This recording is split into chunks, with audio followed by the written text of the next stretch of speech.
బావా బామ్మర్దులే అయినా రాష్ట్రంలో తాజాగా జరుగుతున్న రాజకీయ పరిణామాలతో వాళ్ళిద్దరి చర్చలు ఆసక్తికరంగా మారాయి. బీఆర్ఎస్ లో నాయకత్వ మార్పుపై కొన్ని రోజులుగా రకరకాల ప్రచారం సాగుతోంది.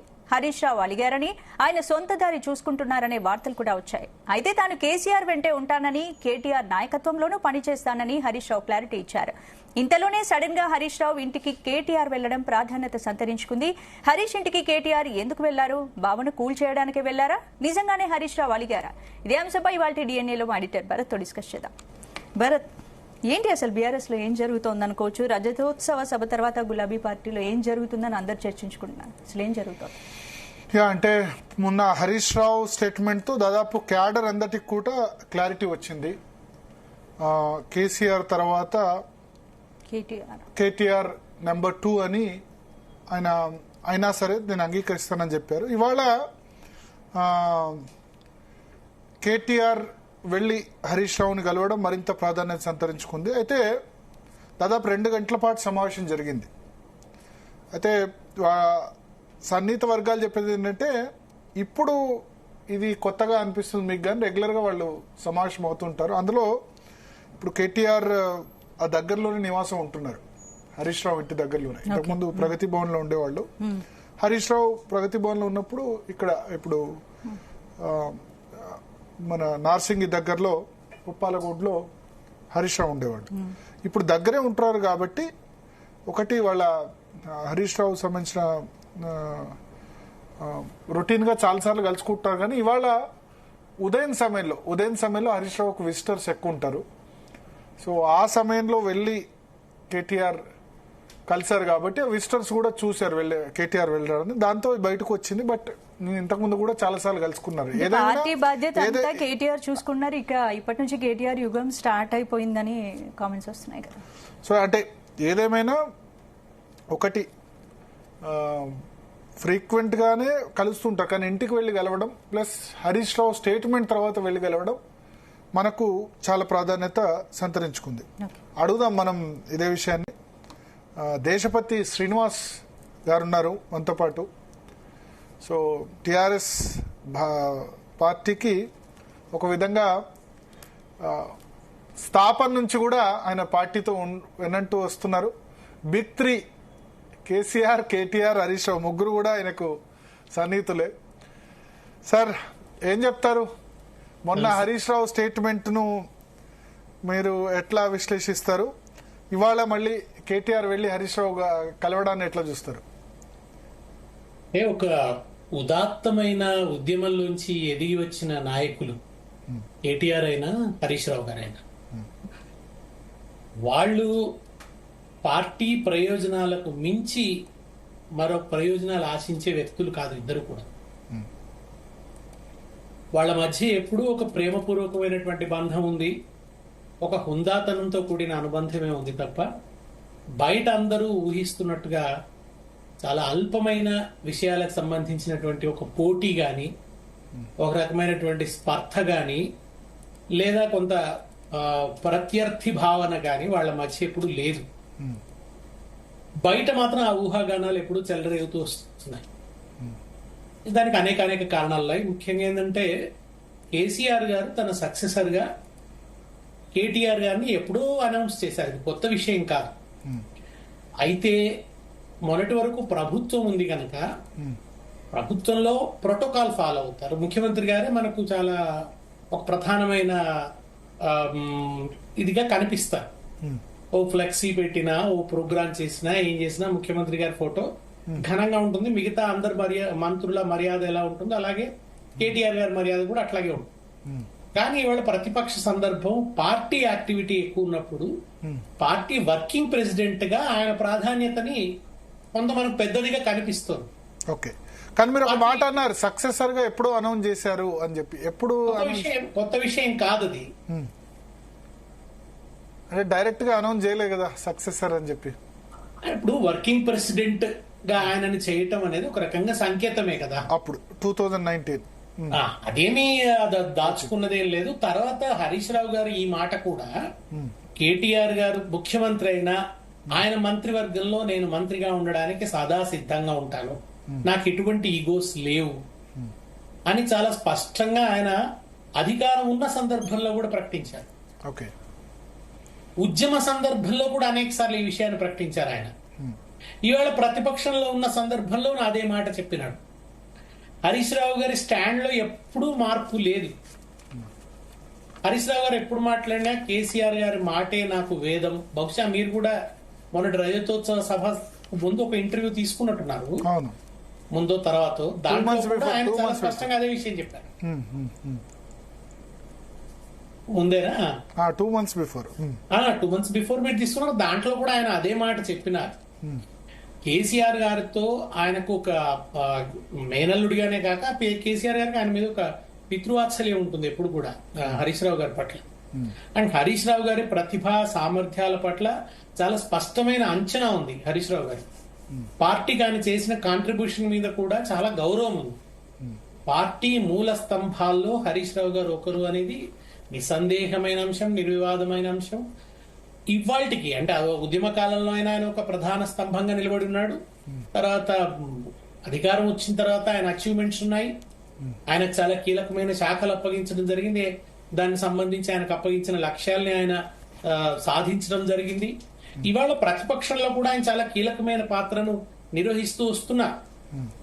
చాలా అద్భుతమైన పోరాటశీలాన్ని ప్రదర్శిస్తూ వస్తున్నారు. ఒక పక్క కేటీఆర్, రెండో పక్క హరీష్ రావు. ఇద్దరు కూడా నిజంగా చెప్పాలంటే ఇవాళ ఉన్న ప్రభుత్వానికి ముచ్చెమటలు పోయిస్తున్నారు ఇద్దరు కూడా. కనుక అది ఆ స్పిరిట్ లో ఏం తేడా లేకుండా అది కొనసాగుతూ వస్తున్నది. వర్కింగ్ ప్రెసిడెంట్ గా కేటీఆర్ కు ఉండేటువంటి ప్రాధాన్యత, కేటీఆర్ గారి పర్యటనలు, కేటీఆర్ గారి ప్రత్యేక సమావేశాలు ఇవన్నీ జరుగుతున్నప్పుడు హరీష్ రావు గారు మొదటి నుంచి ఒక ఎస్టాబ్లిష్డ్ లీడర్. ఆయన పదవితో కూడా నిమిత్తం లేదు. మీకు కాంగ్రెస్ లో ప్రణబ్ ముఖర్జీ ఉన్నారు, ఆయన ఒక దశలో ప్రెసిడెంట్ గా లేరు, మంత్రిగాను లేరు. కానీ ప్రణబ్ ముఖర్జీ పాత్రను మనం తక్కువ చేయలేం కాంగ్రెస్ లో. ఆయన పదవి ఉన్నా లేకున్నా ఒక డెసిసివ్ ఫ్యాక్టర్ గా ఉంటాడు ఆయన. హరీష్ రావు గారు కూడా ఎప్పుడు అంతే, ఒక కోర్ కమిటీలో ఆయన భాగం, నిర్ణయాత్మకమైనటువంటి పాత్రే ఆయనది కేసీఆర్ గారి టీంలో. అది కొనసాగుతూనే ఉంది. అయితే ఒకసారి ఒక విషయం మీద ఇద్దరు స్పందించినప్పుడు ఏమనిపిస్తుంది, అదేమన్నా ఒక స్పర్ధన, పోటీయా, ఇద్దరు ఏమన్నా ఒకరినొకరు అధిగమించడానికి ప్రయత్నిస్తున్నారా, ఇట్లాంటి ఊహాగానాలు బయట చెలరేగడానికి కొంత అవకాశం వచ్చింది. కానీ నిజానికి అటువంటి వాతావరణం ఏం లేదు. వాళ్ళ మధ్య చాలా సుహృద్భావ సంబంధం ఉంది, సౌహార్ద సంబంధం ఉంది, అనుబంధం ఉంది. తర్వాత ఇద్దరి మధ్య మంచి కోఆర్డినేషన్ ఉంది, కోఆపరేషన్ ఉంది, కోఆర్డినేషన్ ఉంది. ఇద్దరి మధ్య భావమరుదుల మధ్య ఈ రెండూ ఉన్నాయి. ఇద్దరికి ఉద్యమం ఇచ్చిన స్పిరిట్ ఉంది, పార్టీ పట్ల పూర్తి కమిట్మెంట్ ఉంది, చాలా నిబద్ధత ఉంది ఇద్దరికి కూడా. వాళ్ళు ఏ కోశాన కూడా వెంట్రుక వాసి ఆ అపకారం పార్టీకి జరుగుతుందన్నా కానీ ఆ వైపు వాళ్ళు అడుగులు వేయరు. ఓకే. సో ఇప్పుడు మీరు అన్నారు పదవి ఉన్నా లేకున్నా హరీష్ రావుకు డెఫినెట్ గా ఈజ్ అది ఉంటుందని. కానీ అంటే ఇప్పుడు ఈ చర్చ ఎప్పుడు స్టార్ట్ అయిందంటే ఏప్రిల్ 22, 23 ప్రాంతాల్లో ప్లీనరీకి సంబంధించి హరీష్ రావు సజెస్ట్ చేసిన ప్రాంతాన్ని కేసీఆర్ కు నచ్చలేదు. నచ్చకపోవడం వల్ల ఆయన ఆల్టర్నేటివ్ చూడడం వల్ల కొంత అలిగారు హరీష్ రావు అని చెప్పి. ఆ తర్వాత 20 days కంటిన్యూ అయింది. మొన్న 13వ తేదీ బహుశా ఆ స్టేట్మెంట్ తో క్లారిటీ వచ్చింది మళ్ళీ. అంటే ఇంతకుముందు కూడా అన్నారు కేటీఆర్ నాయకత్వాన్ని అంగీకరిస్తా అని, కానీ ఎలక్షన్స్ లో బీఆర్ఎస్ ఓడిపోయిన తర్వాత అనడం ఇది ఫస్ట్ టైం. అంటే మనం సందర్భాలని విడివిడిగా చూడొచ్చు. ఉద్యమం ఒక సందర్భం, అధికారం వచ్చిన సందర్భం, తర్వాత వేళ ప్రతిపక్షం, ఈ సందర్భాలని మనం విడిగా చూడొచ్చు. కానీ హరీష్ రావు గారు అలా ఏం చూడలేదు. ఆయన ఒకే స్టాండ్ తో ఉన్నారు. ఆయనలో ఎప్పుడు తేడా రాలేదు. ఆయనకు ఒక దశలో మంత్రి పదవి లేదు. మంత్రి పదవి లేని రోజైనా ఆయన ఇదే మాట చెప్పాడు. ఆయన కొంత ఆలస్యమైంది మంత్రి పదవి ఇవ్వడం. తిరిగి మంత్రి పదవి ఇచ్చిన తర్వాత ఆయన అదే మాట చెప్పాడు. ఆయన స్టాండ్ లో ఎప్పుడు తేడా లేదు. మీరు అన్నట్టు ఆయన ఏదో స్థలం చూశారు, ఆ స్థలం నచ్చలేదు, ఆయన కాస్త గట్టిగా ఏదో అన్నారు, ఈయన అలిగారు అన్నారు కదా. జరిగితే జరిగి ఉండొచ్చు, దాన్ని ఏమి తీసిపారేదగ్గ విషయం కూడా కాదు. ఎందుకంటే నేను చెప్పాను కదా, వాళ్ళ మధ్య ఒక తండ్రి కొడుకుల మధ్య ఉండే బంధం ఉంది. కేసీఆర్ హరీష్ రావు మధ్య ఆయన మేనల్లుడు అన్నట్టే గానీ కొడుకులాగే పెరిగాడు ఆయన దగ్గర, ఇంట్లోనే పెరిగాడు. హరీష్ రావు గారు ఈ స్థాయిలో ఉన్నారంటే ఆయనకు ఆ రాజకీయ స్పృహనిచ్చింది, ఆ రాజకీయ నైపుణ్యాన్ని ఆయన సంతరించుకోవడానికి కావలసిన శిక్షణనిచ్చింది, ఎక్స్పోజర్నిచ్చింది, పాత్రనిచ్చింది, పదవినిచ్చింది, స్థాయి పెంచింది అన్ని కేసీఆర్ గారే కదా. వితౌట్ కేసీఆర్ గారు మనం హరీష్ రావు గారిని ఊహించగలం? అసలు ఆయన ఖచ్చితంగా కేసీఆర్ గారి ప్రభావం తీవ్రంగా ఉంది. మీరు హరీష్ రావు గారు మాట్లాడుతుంటే ఆయన మాటల్లో, ఆయన ఉపయోగించే డిక్షన్ లో, ఆ చాలా విషయాల్లో మీకు కేసీఆర్ గారి ప్రభావం తీవ్రంగా కనిపిస్తుంది. ఇంకా కొన్నిసార్లు నాకు కేటీఆర్ లో నన్న తనదైన లక్షణాలు కొంచెం మీకు ప్రస్ఫుటంగా కనబడతాయి, కానీ హరీష్ రావు గారి మీద ఇంకా ప్రభావం ఎక్కువ కనిపిస్తుంది. ఆయన ఎక్కువగా కేసీఆర్ గారిని అనుసరిస్తుంటారు, సమ్ టైమ్స్ అనుకరిస్తుంటారు. కనుక తండ్రి కొడుకుల మధ్య ఎప్పుడో ఒకసారి చిన్న అలకలు, కోపాలు, తాపాలు చోటు చేసుకుంటుంటాయి. అవన్నీ టీ కప్పులో తుఫాన్ లాంటి అంశాలు. కనుక అటువంటి ఒక్కసారి కాదండి, చాలా మంది తండ్రి మీద కొడుకు అలగడం ఎట్లానో కామనే, అంతే అంతే అంతే మన ఇంట్లో కూడా జరుగుతూ ఉంటాయి కదా అట్లా. వాళ్ళు మానవ మాతృలు, వాళ్ళకి అన్ని ఉంటాయి, కోపాలు ఉంటాయి, తాపాలు ఉంటాయి, అలకలు ఉంటాయి. డెఫినెట్లీ మొన్న నిజంగానే ఆయన చూసిన స్థలం మీద కొంత నచ్చలేదు. ఆ సందర్భంలో ఒక మాట కూడా ఏదో అన్నారు, అరే ఇట్లా అంటాడు, ఆయన కోపం వచ్చింది. ఓ 10-15 రోజులు ఆయన అలకతో ఉన్నాడు. ఆ తర్వాత కేసీఆర్ గారు ఫోన్ చేశారు, ఏం నాన్న ఎక్కడున్నావు అని అడిగాడు. అడగంతోనే అదే మనసులాగా మళ్ళీ కరిగిపోయింది. ఆయన వచ్చినాడు, ఆ సభలో కూర్చున్నాడు, కలిసి పనిచేశారు, అయిపోయింది, అంతేనండి. ఇటువంటి తరచుగా జరుగుతుంటాయి కానీ వాటికంత ప్రాధాన్యత లేదు. అంటే సార్ ఇక్కడ రజతోత్సవ సభ తర్వాత హరీష్ రావు కవితలపై రకరకాల ప్రచారాలు రావడాన్ని ఎలా చూడొచ్చు అంటారు? అంటే హరీష్ రావు పార్టీ మారుతారని ప్రచారం కూడా చేస్తున్నారు. దీనిపై హరీష్ రావు స్పష్టత కూడా ఇచ్చారు. అయినప్పటికీ ఈ ప్రచారం ఎందుకు జరుగుతోంది? అంటే కేటీఆర్ కు ప్రమోషన్ పై బీఆర్ఎస్ లో ఎవరైనా అసంతృప్తిగా ఫీల్ అవుతున్నారు? అదేం లేదండి. ఇంతకుముందు మనం మాట్లాడుకున్నట్టే కేటీఆర్ గారికి ప్రాధాన్యత అండి. కేటీఆర్ గారు వర్కింగ్ ప్రెసిడెంట్ గా ఉండడం, కేసీఆర్ తర్వాత కేటీఆర్ గారు ఒక మార్గనిర్దేశనం చేసే పాత్రలో ఉండడం, నిర్ణయాత్మక పాత్రలో ఉండడం పట్ల ఎవరికీ అభ్యంతరం లేదు. కేటీఆర్ గారికి కొన్ని ప్రత్యేకమైన ఎబిలిటీస్ కూడా ఉన్నాయి. ఆయన ఒకటి దేశ విదేశాలు తిరిగి వచ్చారు, ఆ ఎక్స్పోజర్ ఉంది, అద్భుతంగా ఇంగ్లీష్ మాట్లాడతారు, హిందీ మాట్లాడతారు. ఉద్యమం నుంచి కూడా చాలా స్కిల్స్ ఆయనకు అమరినాయి. వీటన్నిటి రీత్యా, చాలా కారణాల రీత్యా కేసీఆర్ గారు ఆ నిర్ణయం తీసుకున్నారు. వర్కింగ్ ప్రెసిడెంట్ గా ఆయనకు ఆ బాధ్యతలు అప్పగించారు. ఆ మంత్రిగా కూడా తనని తాను ఆయన ప్రూవ్ చేసుకున్నాడు. ఆ తర్వాత కూడా ఎవరికి ఏ అభ్యంతరాలు లేవు, దాని గురించిన చర్చ ఏమీ లేదు. కనుక హరీష్ రావు గారు అయితే ఎప్పుడో ఆమోదించారు. దాంట్లో ఆయన ఎప్పుడు దాన్ని విభేదించిన దాఖలానే లేదు. అసలు డే 1 నుంచి ఆయన ఆ మాట చెప్తూ వస్తున్నారు. కేటీఆర్ గారికి ఈ పాత్ర అప్పగించినప్పటి నుంచి ఆ మాట చెప్తూ వస్తున్నారు. సో అంటే ఇక్కడ ఒకటి మీరు అన్నారు అలకలు కామన్ అని చెప్పి, కానీ ఈసారి చాలా ఎక్కువ రోజులు అలిగినట్టున్నారు. 20 రోజులు అంటే 21, 22వ తేదీ నుంచి మే 12, 13 వరకు. అవునవునవునవునవును ఉంటాయి కదా సార్, ఏవో కాస్త పట్టింపులు అవి ఇవి ఉంటూనే ఉంటాయి కదా. కొంచెం చిన్న బెట్టు చేయడం ఉంటుంది, బిగించుకోవడం ఉంటుంది, ఆ తర్వాత ఏదో మాట్లాడగానే సడలిపోవడము అని ఉంటుంది.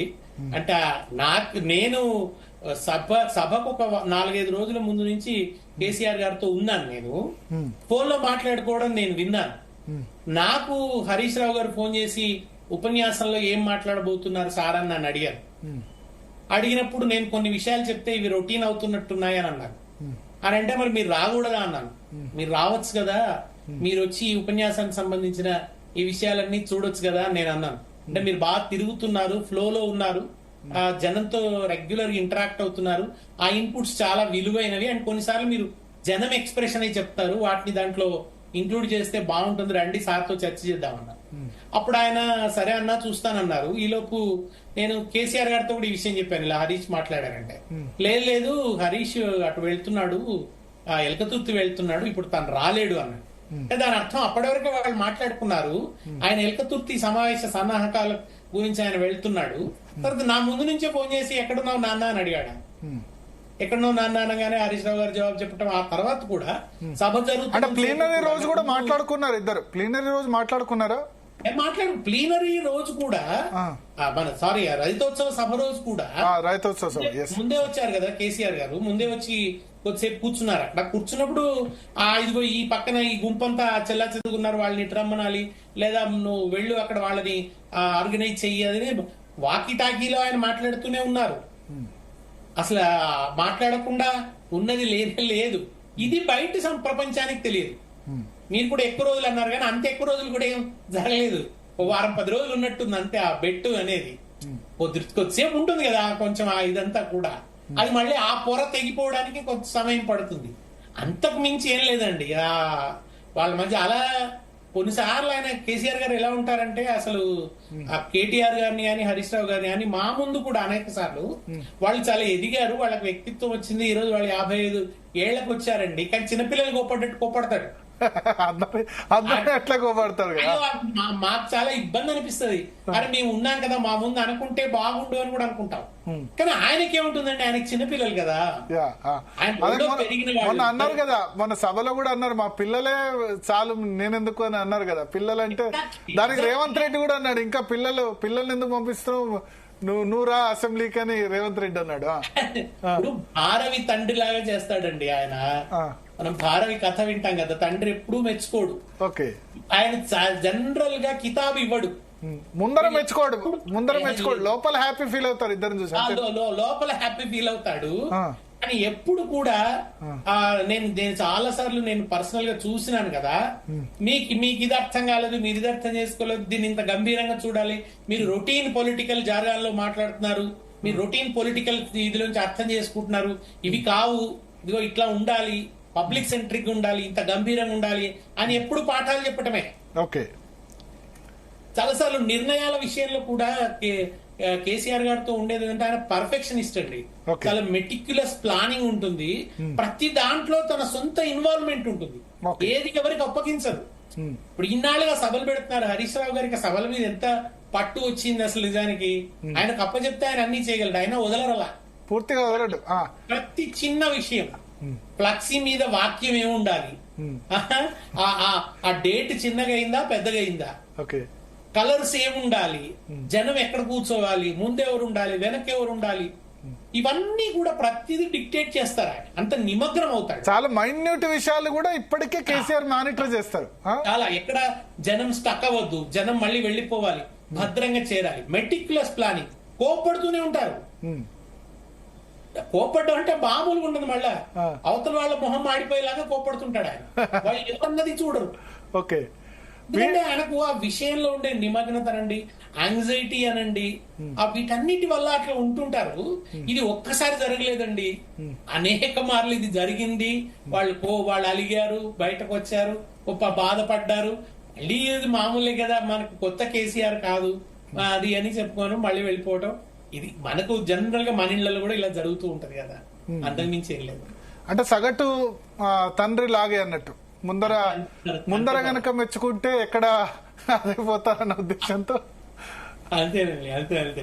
నేను కేటీఆర్ గారు నిజంగా ఆయన మంత్రిగా అన్ని అచీవ్మెంట్స్ ఉన్నాయి కదా. అవును, చాలా సార్లు నేను ఆయనను నువ్వేం చేసావు అన్నట్టుగా మాట్లాడడం చూశాను. ఓకే, ఏముందిలే మీదంతా సిటీ కథ, మీదంతా ఐటీ కథ అని అట్లా అనేవాడు అన్నట్టు. ఇది పేదలు ముఖ్యం, ఈ ఊర్లు ముఖ్యం, ఇది ముఖ్యం, వ్యవసాయం ముఖ్యం, నీళ్లు ముఖ్యం, ఇట్లా మాట్లాడడం చాలా సార్లు చూశాను. ఏమైంది నీ అచీవ్మెంట్, అసలు ఏమిటి నీ మార్క్ ఏం వేసావు అని చెప్పి చాలా సార్లు గర్దించడం, క్యాబినెట్ లో కూడా చాలా సార్లు కోప్పడడం. అయితే విచిత్రం ఏంటంటే ఇవాళ రేపు కుటుంబాల్లో చాలా మంది చూస్తున్నాం, ఏ కొడుకు కూడా తండ్రి కోప్పడితే అసలు భరించడానికి సిద్ధంగా లేరు. కానీ కేసీఆర్ గారి కుటుంబంలో ఈ రోజు కూడా చిన్న పిల్లవాళ్ళలాగా వింటారు ఆయన చెప్తే. చాలా గ్రేట్. ఇప్పుడు నాకు తెలిసి హరీష్ రావు 54-55 కదా, 53. కేటీఆర్ ఏజ్ 47-48. సో ఈ ఏజ్ కి వచ్చిన ఇంకో 2 ఏళ్ళు తక్కువ అంతే. ఈ ఏజ్ కి వచ్చిన ఇంకా చిన్నపిల్లలాగే చూస్తారు. చిన్నపిల్ల వీళ్ళ ఏజ్ కి ఆయన పార్టీ పెట్టాడు, పార్టీ పెట్టి ఆయన రాణించి ఓ స్థాయికి వచ్చాడు ఆయన. ఓకే, కానీ ఇప్పటికీ వాళ్ళని ఆయన అట్లాగే ట్రీట్ చేస్తాడు. ఓకే, సో అందుకని కానీ నిజంగా మీరు అన్నట్టు ఈ కొడుకులు ఈ ఏజ్ వాళ్ళు, మా ఏజ్ గ్రూప్ వాళ్ళు భరించట్లేదు. నాకంటే కూడా ఇంకా పెద్ద అనుకోండి, ఈ జనరేషన్ అయితే భరించట్లేదు తండ్రిని. 10-15 ఏళ్ల వాళ్ళే భరించట్లేదు, తిట్టేస్తున్నారు, రివర్స్ లో తిట్టేస్తున్నారు. అవును, గ్రేట్. వాళ్ళిద్దరు కూడా మెచ్చుకోకుంటే అరే ఒక మాట కూడా మమ్మల్ని మెచ్చుకోడు, బయట ప్రపంచం అంతా మెచ్చుకున్నా సరే ఈయన మెచ్చుకోడేందని అనుకుంటారేమో. ఆబ్సెన్స్ లో మెచ్చుకున్నారండి. అంటే నా మొన్న కేటీఆర్ గారి గురించి నాతో మాట్లాడుతూ కూడా అంటే చాలా చాలా అద్భుతంగా నరేట్ చేయటం గాని, లాంగ్వేజ్ ని తను డెవలప్ చేసుకున్న తీరు కానీ, చాలా ధాటిగా మాట్లాడే పద్ధతి గాని, ఈస్థెటిక్స్ ని ప్రయోగించడం గాని, ఆ ఉపన్యాస సందర్భంలో పోయిట్రీని కోట్ చేయటం గాని, ఒక బ్యూటిఫుల్ డిక్షన్ తో మాట్లాడతాడని, ఇవన్నీ చాలా సార్లు మొన్న మాట్లాడుతూ కూడా నాతో ఆయన ప్రశంసించడం నాది. కానీ ముఖాముఖిగా ఆయన ఎప్పుడు ప్రశంసించడం నేను చూడలేదు. ఎవరిని ప్రశంసించడా? మరి వేరే వాళ్ళని ప్రశంసిస్తూ ఉంటాడు కదా, ఓన్లీ వీళ్ళిద్దరిని ఎందుకు ప్రశంసించాడు? వాళ్ళననే కాదండి, అసలు చాలా తక్కువే. అంటే అది సభా సందర్భాల్లో ప్రశంసించడం వేరు.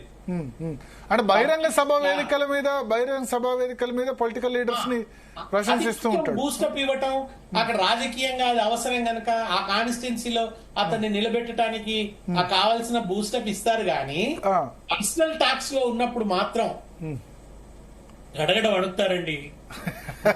లేదు అసలు, గడగడ వణికించుకోవటమే అనమాట. బహిరంగ సభా వేదికల మీద మాత్రం ఎమ్మెల్యేలైనా ఏ కాన్స్టిట్యున్సీ అయితే నన్ను ఇవన్నీ అడిగాడు, ఎన్ని అడుగుతావా ఇంకా అని చాలా సందర్భాలు చూసి అందరినీ అంటారు ఆ మాట. అందరికీ ఆ చనువు ఇస్తారు. ఆయనతో అదే ఉంటుందండి, చనువు ఇస్తారు. ఇప్పుడు నన్ను ఎవరు లేకుంటే శ్రీనివాస్ అంటాడు, సీను అంటాడు. ఇంకొక వ్యక్తి ఉన్నాడంటే దేశపతి గారు అంటాడు. ఓకే, అంత ప్రెసెన్స్ ఆఫ్ మైండ్ ఉంటుంది ఆయనకి. ఓకే, ఇన్ని సంవత్సరాలు ఉన్నా మిమ్మల్ని అందరి ముందు గారు అని పిలుస్తాడు. అంత చనువు, దేశపతి గారు అంటాడు, లేదా మా దేశపతి అంటాడు. ఎప్పుడన్నా రండి దేశపతి గారు కూర్చోండి అని అంటాడు. ఎవరన్నా నలుగురు ఉన్నారు అని. ఓకే, కానీ మామూలు సందర్భాల్లో సీను అనో లేకుంటే దేశపతి అనో పిలుస్తారు. ఓకే, ఏదైనా తక్కువ మందిలో ఇద్దరమే ఉన్నప్పుడు ప్రధానంగా మాత్రం, మూడో వ్యక్తి లేనప్పుడు అట్లా పిలుస్తారు. నిజంగా అంటే కేసీఆర్ గారు తత్వం గురించి ఒక పెద్ద పుస్తకం రాయాలి. ఈ జనరేషన్ చాలా నేర్చుకోవాలి. తండ్రి కొడుకులతో ఎలా ఉండాలి, తండ్రి వాళ్ళతో ఎట్లా ఉండాలి, సన్నిహితులతో ఎలా ఉండాలి. ఇప్పుడు మీరు 25 సంవత్సరాలుగా ఉద్యమ సహచరులు, మిమ్మల్ని కూడా అందరి ముందు ప్రెజెన్స్ ఆఫ్ మైండ్ గారు అని పిలుస్తారంటే. అవునండి, అవును, గారు అని పిలుస్తారు. భార్య పట్ల కూడా ఆయన చాలా గౌరవంగా ఉంటారు సార్. ఈ మధ్య ఒకసారి ఆయన ఏదో నాకు పర్సనల్ విషయాలు చెప్తూ కూడా, ఏ రోజు వాళ్ళ మధ్య విభేదం లేదు, గొడవ పెట్టుకున్నది లేదండి. ఇద్దరు భార్యాభర్తల జీవితంలో జనరల్ గా కలతలు, అభిప్రాయ భేదాలు ఇవన్నీ ఉంటాయి కదా, అసలు వాళ్ళ మధ్య అది లేదు. ఆయన ఎంత గౌరవంగా మాట్లాడతారంటే భార్య పట్ల, నా జీవితంలో నాకు గొప్పగా సహకరించింది, అసలు నేను రాజకీయాల్లో తనములకనై ఉంటే కుటుంబ బాధ్యతల్ని చాలా గొప్పగా నిర్వహించింది, చుట్టపక్కల కావచ్చు, సంసార బాధ్యతలు కావచ్చు, మనుషులతో ఉండే రిలేషన్స్, వీటన్నిటినీ కూడా తను అద్భుతంగా హ్యాండిల్ చేసిందని నిజంగా చెప్తున్నాను భరత్ గారు, నమస్కరిస్తూ చెప్పారు నాకు. నేను ఆవిడకి జీవితంలో చాలా కృతజ్ఞుణ్ణి అని చెప్పి నమస్కరిస్తూ చెప్పారు. ఆయనకు అంత గౌరవం భార్య పట్ల. కానీ మరి ఇట్లా మీరు అన్నారు కదా, ఇప్పుడు అందరి ముందు తిడితే వీళ్ళు హట్ అవుతారని ఆలోచించరా కేసీఆర్? ఏమిటో మరి, అంటే వాళ్ళిద్దరి విషయంలో మాత్రం అంటే ఆయనకి పని ముఖ్యం అండి. పని రాక్షసుడు ఆయన, వర్కహాలిక్. చాలా మంది అనుకుంటారు కదా ఆయన ఫామ్ హౌస్ లో ఉన్నారు, రెస్ట్ తీసుకుంటున్నారు. ఆయన ఎప్పుడు రెస్ట్ లో ఉండడం నేను చూడలేదండి. ఎప్పుడు ఏదో ఒకటి ఆలోచిస్తూ ఉంటారు, చాలా రెస్ట్లెస్ గానే ఉంటారండి. రెస్ట్లెస్ గానే ఉంటారు, నిరంతరం ఆలోచిస్తారు, నిరంతరం అధ్యయనం చేస్తారు. నేను పోయినప్పుడల్లా ఆయన చాలా, అంటే మామూలుగా మాట్లాడుతున్న విషయాల్లో కూడా మీరు అంటే పార్టీ రాజకీయాలు ఇవే కావు, ఇతర విషయాలు మాట్లాడుతుంటే కూడా ఊహించని కోణాన్ని ఆవిష్కరిస్తాడు. చాలా జనానికి సంబంధించిన కోణం ఉంటుంది, ప్రజలకు సంబంధించిన కోణం ఉంటుంది. మీరు మొన్న నేను ఊహించలేదండి, ఏది మన అక్కడ ఛత్తీస్గఢ్ లో జరుగుతున్న ఈ ఎన్కౌంటర్ల నేపథ్యంలో పీస్ టాక్స్ ని డిమాండ్ చేయాలి అన్న మాట ఆయన నుంచి వచ్చింది ప్రతిపాదన. అంటే రోజు పత్రిక చదువుతున్నారు, ఫీల్ అవుతున్నారు, ఇది అవసరం అని అనుకున్నారు, చెప్పారు ఆయన. ఆపరేషన్ కగార్ సంబంధించి అట్లా ఉంటారు ఆయన. ఆయన చాలా రోజు పత్రికలు చదువుతారు, చాలా ఏదో పుస్తకం చదువుతూ ఉంటారు. తర్వాత మా జాతీయ అంతర్జాతీయ, ఈ మధ్య అయితే అక్కడ చిన్న హోమ్ థియేటర్ కూడా ఉంది, దాంట్లో జాతీయ అంతర్జాతీయ వార్తలకు సంబంధించిన వీడియోలు, విశ్లేషణలు కూడా ఆయన ఫాలో అవుతుంటారు రెగ్యులర్ గా. చాలా ఊరు పేరు లేని యూట్యూబ్ ఛానల్లో ఉన్న విశ్లేషణ కూడా చూస్తారు. జాతీయంగానైతే నేను మొన్న చూసినాను. చాలా ఎవరో ఎక్కడో ప్రళయం వస్తుందని చెప్తే అది చూస్తున్నారు నేను పోయేసరికి. తొందరలోనే ప్రళయం అని చెప్తున్నారు దాంట్లో. అట్లా ఆయన ఆయన ఆయన ఎంగేజ్డ్ గానే ఉంటాడండి.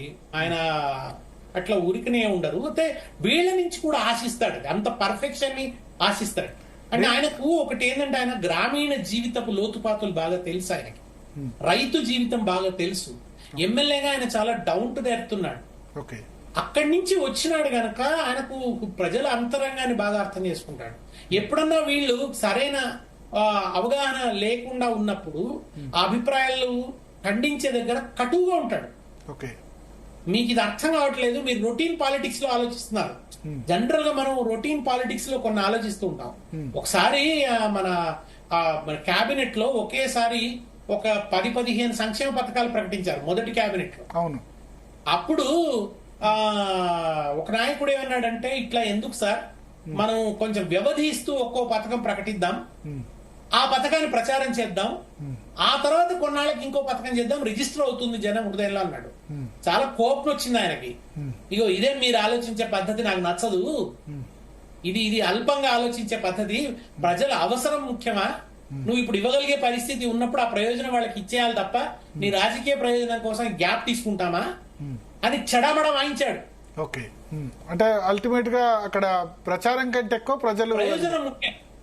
ప్రయోజనం ముఖ్యం. ఆ కళ్యాణ లక్ష్మి పెన్షన్లు పెంచడము ఇట్లా ఒక 5-6 ఒకటే కేబినెట్ లో దాదాపు 40 నిర్ణయాలని గుర్తు నాకు. 200 రూపాయల నుంచి ఫస్ట్ టర్మ్ లో అనుకుంటా 200 రూపాయల నుంచి 1000 రూపాయలు పెన్షన్ పెంచడం, 1000 రూపాయలు చేయటము, కళ్యాణ లక్ష్మిని ప్రకటించడం, ఇవన్నీ ఒకే ఊపులో చేసేశారు.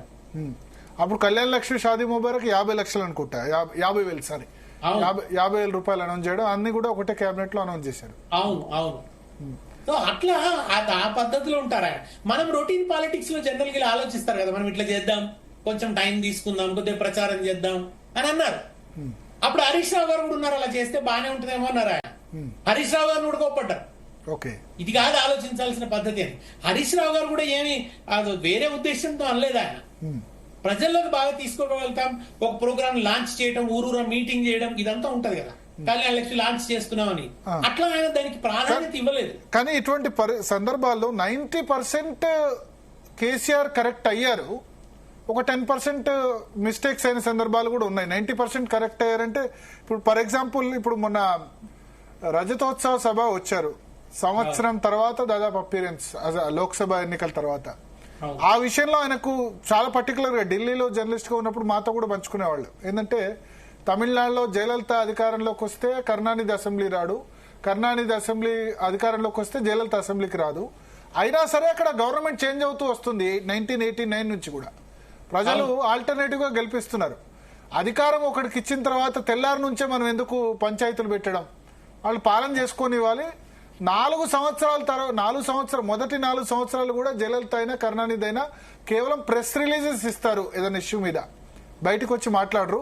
4వ సంవత్సరం తర్వాత బయటకు వచ్చి మాట్లాడి చివరి నిమిషంలో మాత్రమే, ఎలక్షన్ ఇయర్ మాత్రమే రాజకీయాలు చేయాలి, మిగతా సమయంలో అధికార పక్షాన్ని పరిపాలించుకొని ఇవ్వాలి, వాళ్ళకు ప్రజలు అవకాశం ఇచ్చారు కాబట్టి అన్నది ఆయన స్ట్రాటజీ. దాన్నే నాకు తెలిసి ఈ టర్మ్ లో కూడా ఇప్పుడు ఓడిపోయారు కాబట్టి ఈ టర్మ్ లో కంటిన్యూ చేస్తారని అనుకుంటాను నేను. ఉత్తముల మహిమ నీరు కొలది తామర సుమ్మి అంటారు కదా, ఆయన అట్లా ఉంటాడు కనుక ఇప్పుడు ఆయన ఉద్యమంలోంచి ఎదిగి వచ్చిన నాయకుడు. ఆయన ఏమన్నా అంటే ఎగ్జాక్ట్ గా ప్రభుత్వం కాళ్లలో కట్టెలు పెట్టుడేందుకు అన్న వాడు యూజ్ చేశారు మాతోనే ఢిల్లీ చేశారు. ప్రభుత్వం అధికారం వచ్చిన తర్వాత దాన్ని పరిపాలించనివ్వాలి, కాళ్లలో కట్టెలు పెట్టుడేందుకు. ఏ సందర్భంలో అంటే అప్పుడు రాజశేఖర రెడ్డి 3 నెలల తర్వాత 10 సీట్లే అప్పుడు అసెంబ్లీలో వచ్చినప్పుడు కొద్దిమంది కేసీఆర్ ఎక్కడ, మహబూబ్నగర్ ఎంపీ ఎక్కడ అని పోస్టర్లు వేసినప్పుడు రోజు పోయి మనం ఏం చేస్తాం, రోజు ప్రభుత్వాన్ని క్రిటిసైజ్ చేసి అంటే మనకు ఇవ్వనప్పుడు ఏం చేస్తాం. దాని తర్వాత కూడా 2011-12 లో కూడా పార్లమెంటు బదులు కార్యక్షేత్రంలో తేల్చుకుందాం, పార్లమెంట్ లో ఊరికే పాలమూరు ఎత్తిపోతల లాంటివి ప్రారంభించినప్పుడు కాంగ్రెస్ వాళ్ళు వెళ్లి కేసులు వేశారు, దాన్ని ఆపే ప్రయత్నం చేశారు.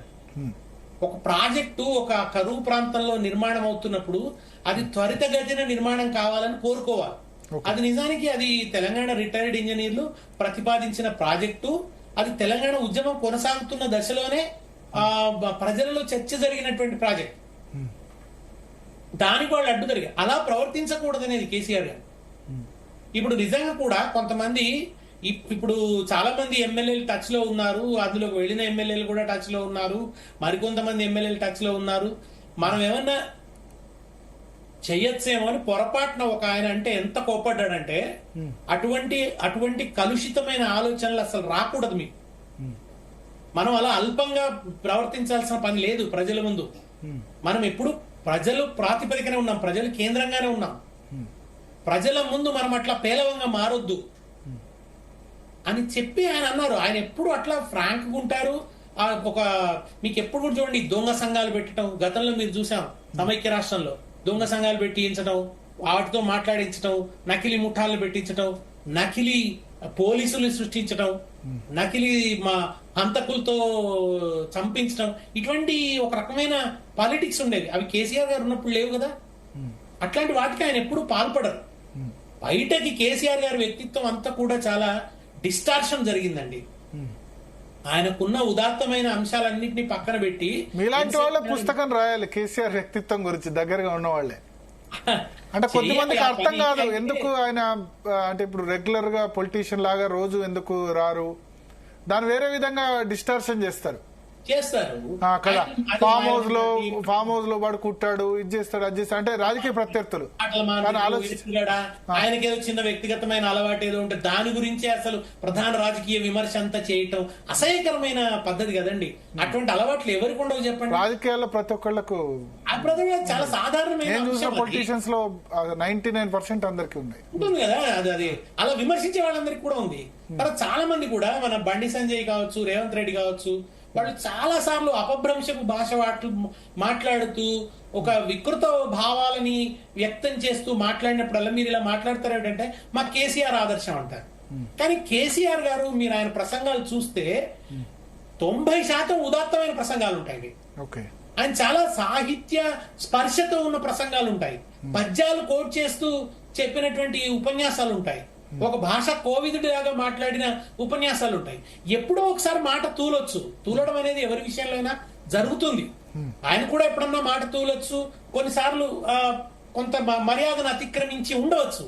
కానీ అది ఆదర్శం కాకూడదు కదా. వీళ్ళు చూడండి, వీళ్ళు అసలు ఎప్పుడు ఇట్లాగే మాట్లాడతారు.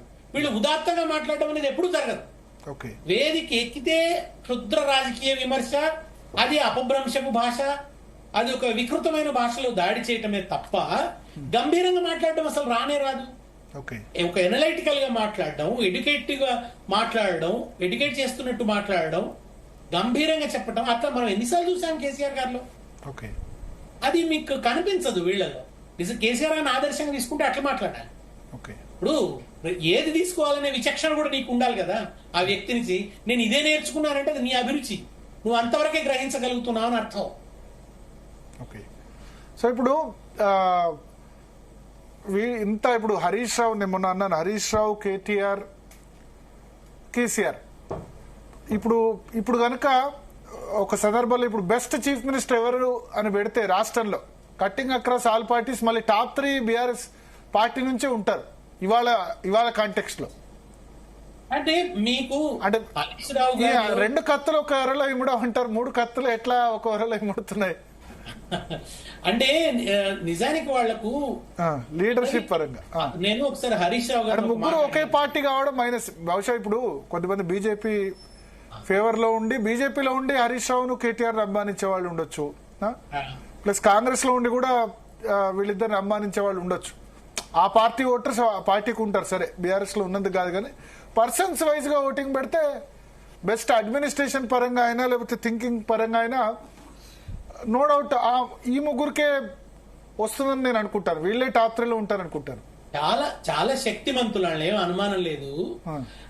నేను ఒకసారి హరీష్ రావు గారిని ఒక మాట అడిగాను, మిమ్మల్ని ఎక్కువ బాధ పెట్టే విషయం ఏమిటి, మీరు ఏ విషయంలో మీరు ఎక్కువ బాధపడతారని అడిగాను. దానికి ఆయన నాకు చెప్పిన జవాబు ఏంటంటే, రోజు మా ఇంటికి చాలా మంది వస్తుంటారు, ఏదో పనుల కోసం వస్తుంటారు, ఏదో సహాయార్థమై వస్తుంటారు. వచ్చినప్పుడు ఎప్పుడన్నా నేను వాళ్ళకి ఏమీ చెయ్యని నిస్సహాయతను ఎదుర్కొన్నప్పుడు వాళ్ళు నిరాశతో వెనుగు తిరిగినప్పుడు అది నన్ను ఎక్కువ బాధిస్తుంది అని చెప్పాడు. అది ఆయన వ్యక్తిత్వంలో ఇంకలికేట్ అయిన విలువ అది. మీరు చూడండి, అసలు ఉదయం లేస్తే ఎంత మందిని కలుస్తాడు ఆయన? వేల మందిని కలుస్తాడు. ఎంత ఓపిక అవసరం దానికి, ఎంత పేషెన్స్ అవసరం. అది ఒక రోజు కాదండి, ఎవ్రీ డే ఆయన జీవితం అది.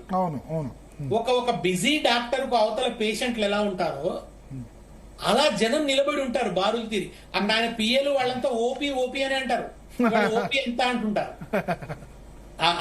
వాళ్ళు, అట్లా నిక్ నేమ్ వాళ్ళు ఓపీ అని పెట్టుకున్నారు, డాక్టర్ లాగా. అట్లా అంతమంది ఉంటారు, అంతమందిని అడ్రస్ చేస్తారు.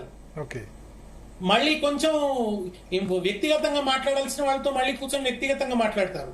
మళ్ళీ ఇటు పార్టీ ఇచ్చిన టాస్కులు పూర్తి చేస్తారు. మళ్ళీ అటు మామయ్య దగ్గరికి వెళ్ళి ఆయన దగ్గర చర్చ చేయాల్సిన, ఆయనకి ఇవ్వాల్సిన ఇన్పుట్స్, ఆయన తీసుకోవాల్సిన ఇన్పుట్స్, మళ్ళీ అప్పుడు అధికారంలో ఉంటే తన శాఖకు సంబంధించిన రివ్యూలు, లక్ష్యాలు, అది మళ్ళీ అంతే సమర్థవంతంగా చేస్తారు. అర్ధరాత్రి 12 దాకా ఆయన పనిచేస్తూనే ఉంటారు. కాన్స్టిట్యున్సీని మళ్ళీ మిగతా వాళ్ళందరి కాన్స్టిట్యున్సీల కన్నా అద్భుతంగా తీర్చిదిద్దాడు. చాలా మంది ఇప్పుడు ఆయన కాన్స్టిట్యున్సీకి నిధులు తీసిపోయాడు, ఇది చేశాడు, అది చేశాడు అంటారు కదా.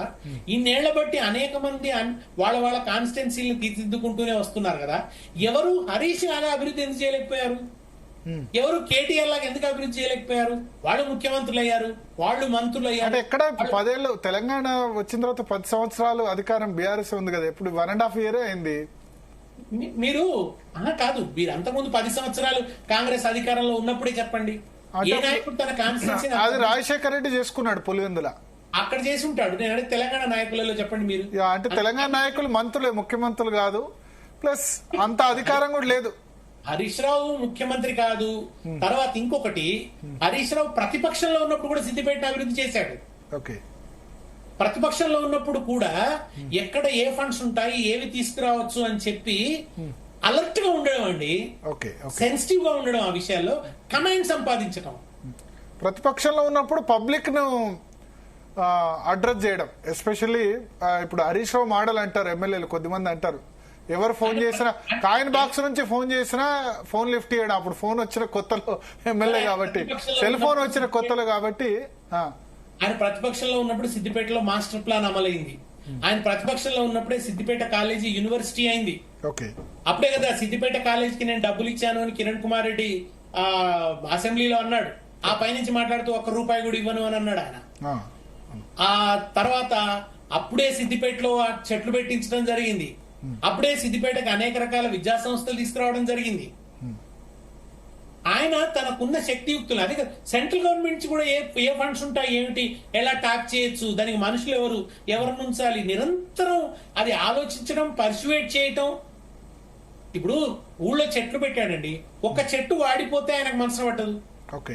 పర్సనల్ కేర్ నేను అనేది అలా ప్రతి విషయం మీద ఓ అడుగు ముందుంటాడు అందరికంటే కూడా. అందుకని 24,000 నుంచి మెజారిటీ స్టార్ట్ అయ్యి లక్ష దాటిపోయింది, పెరుగుతూనే ఉంది.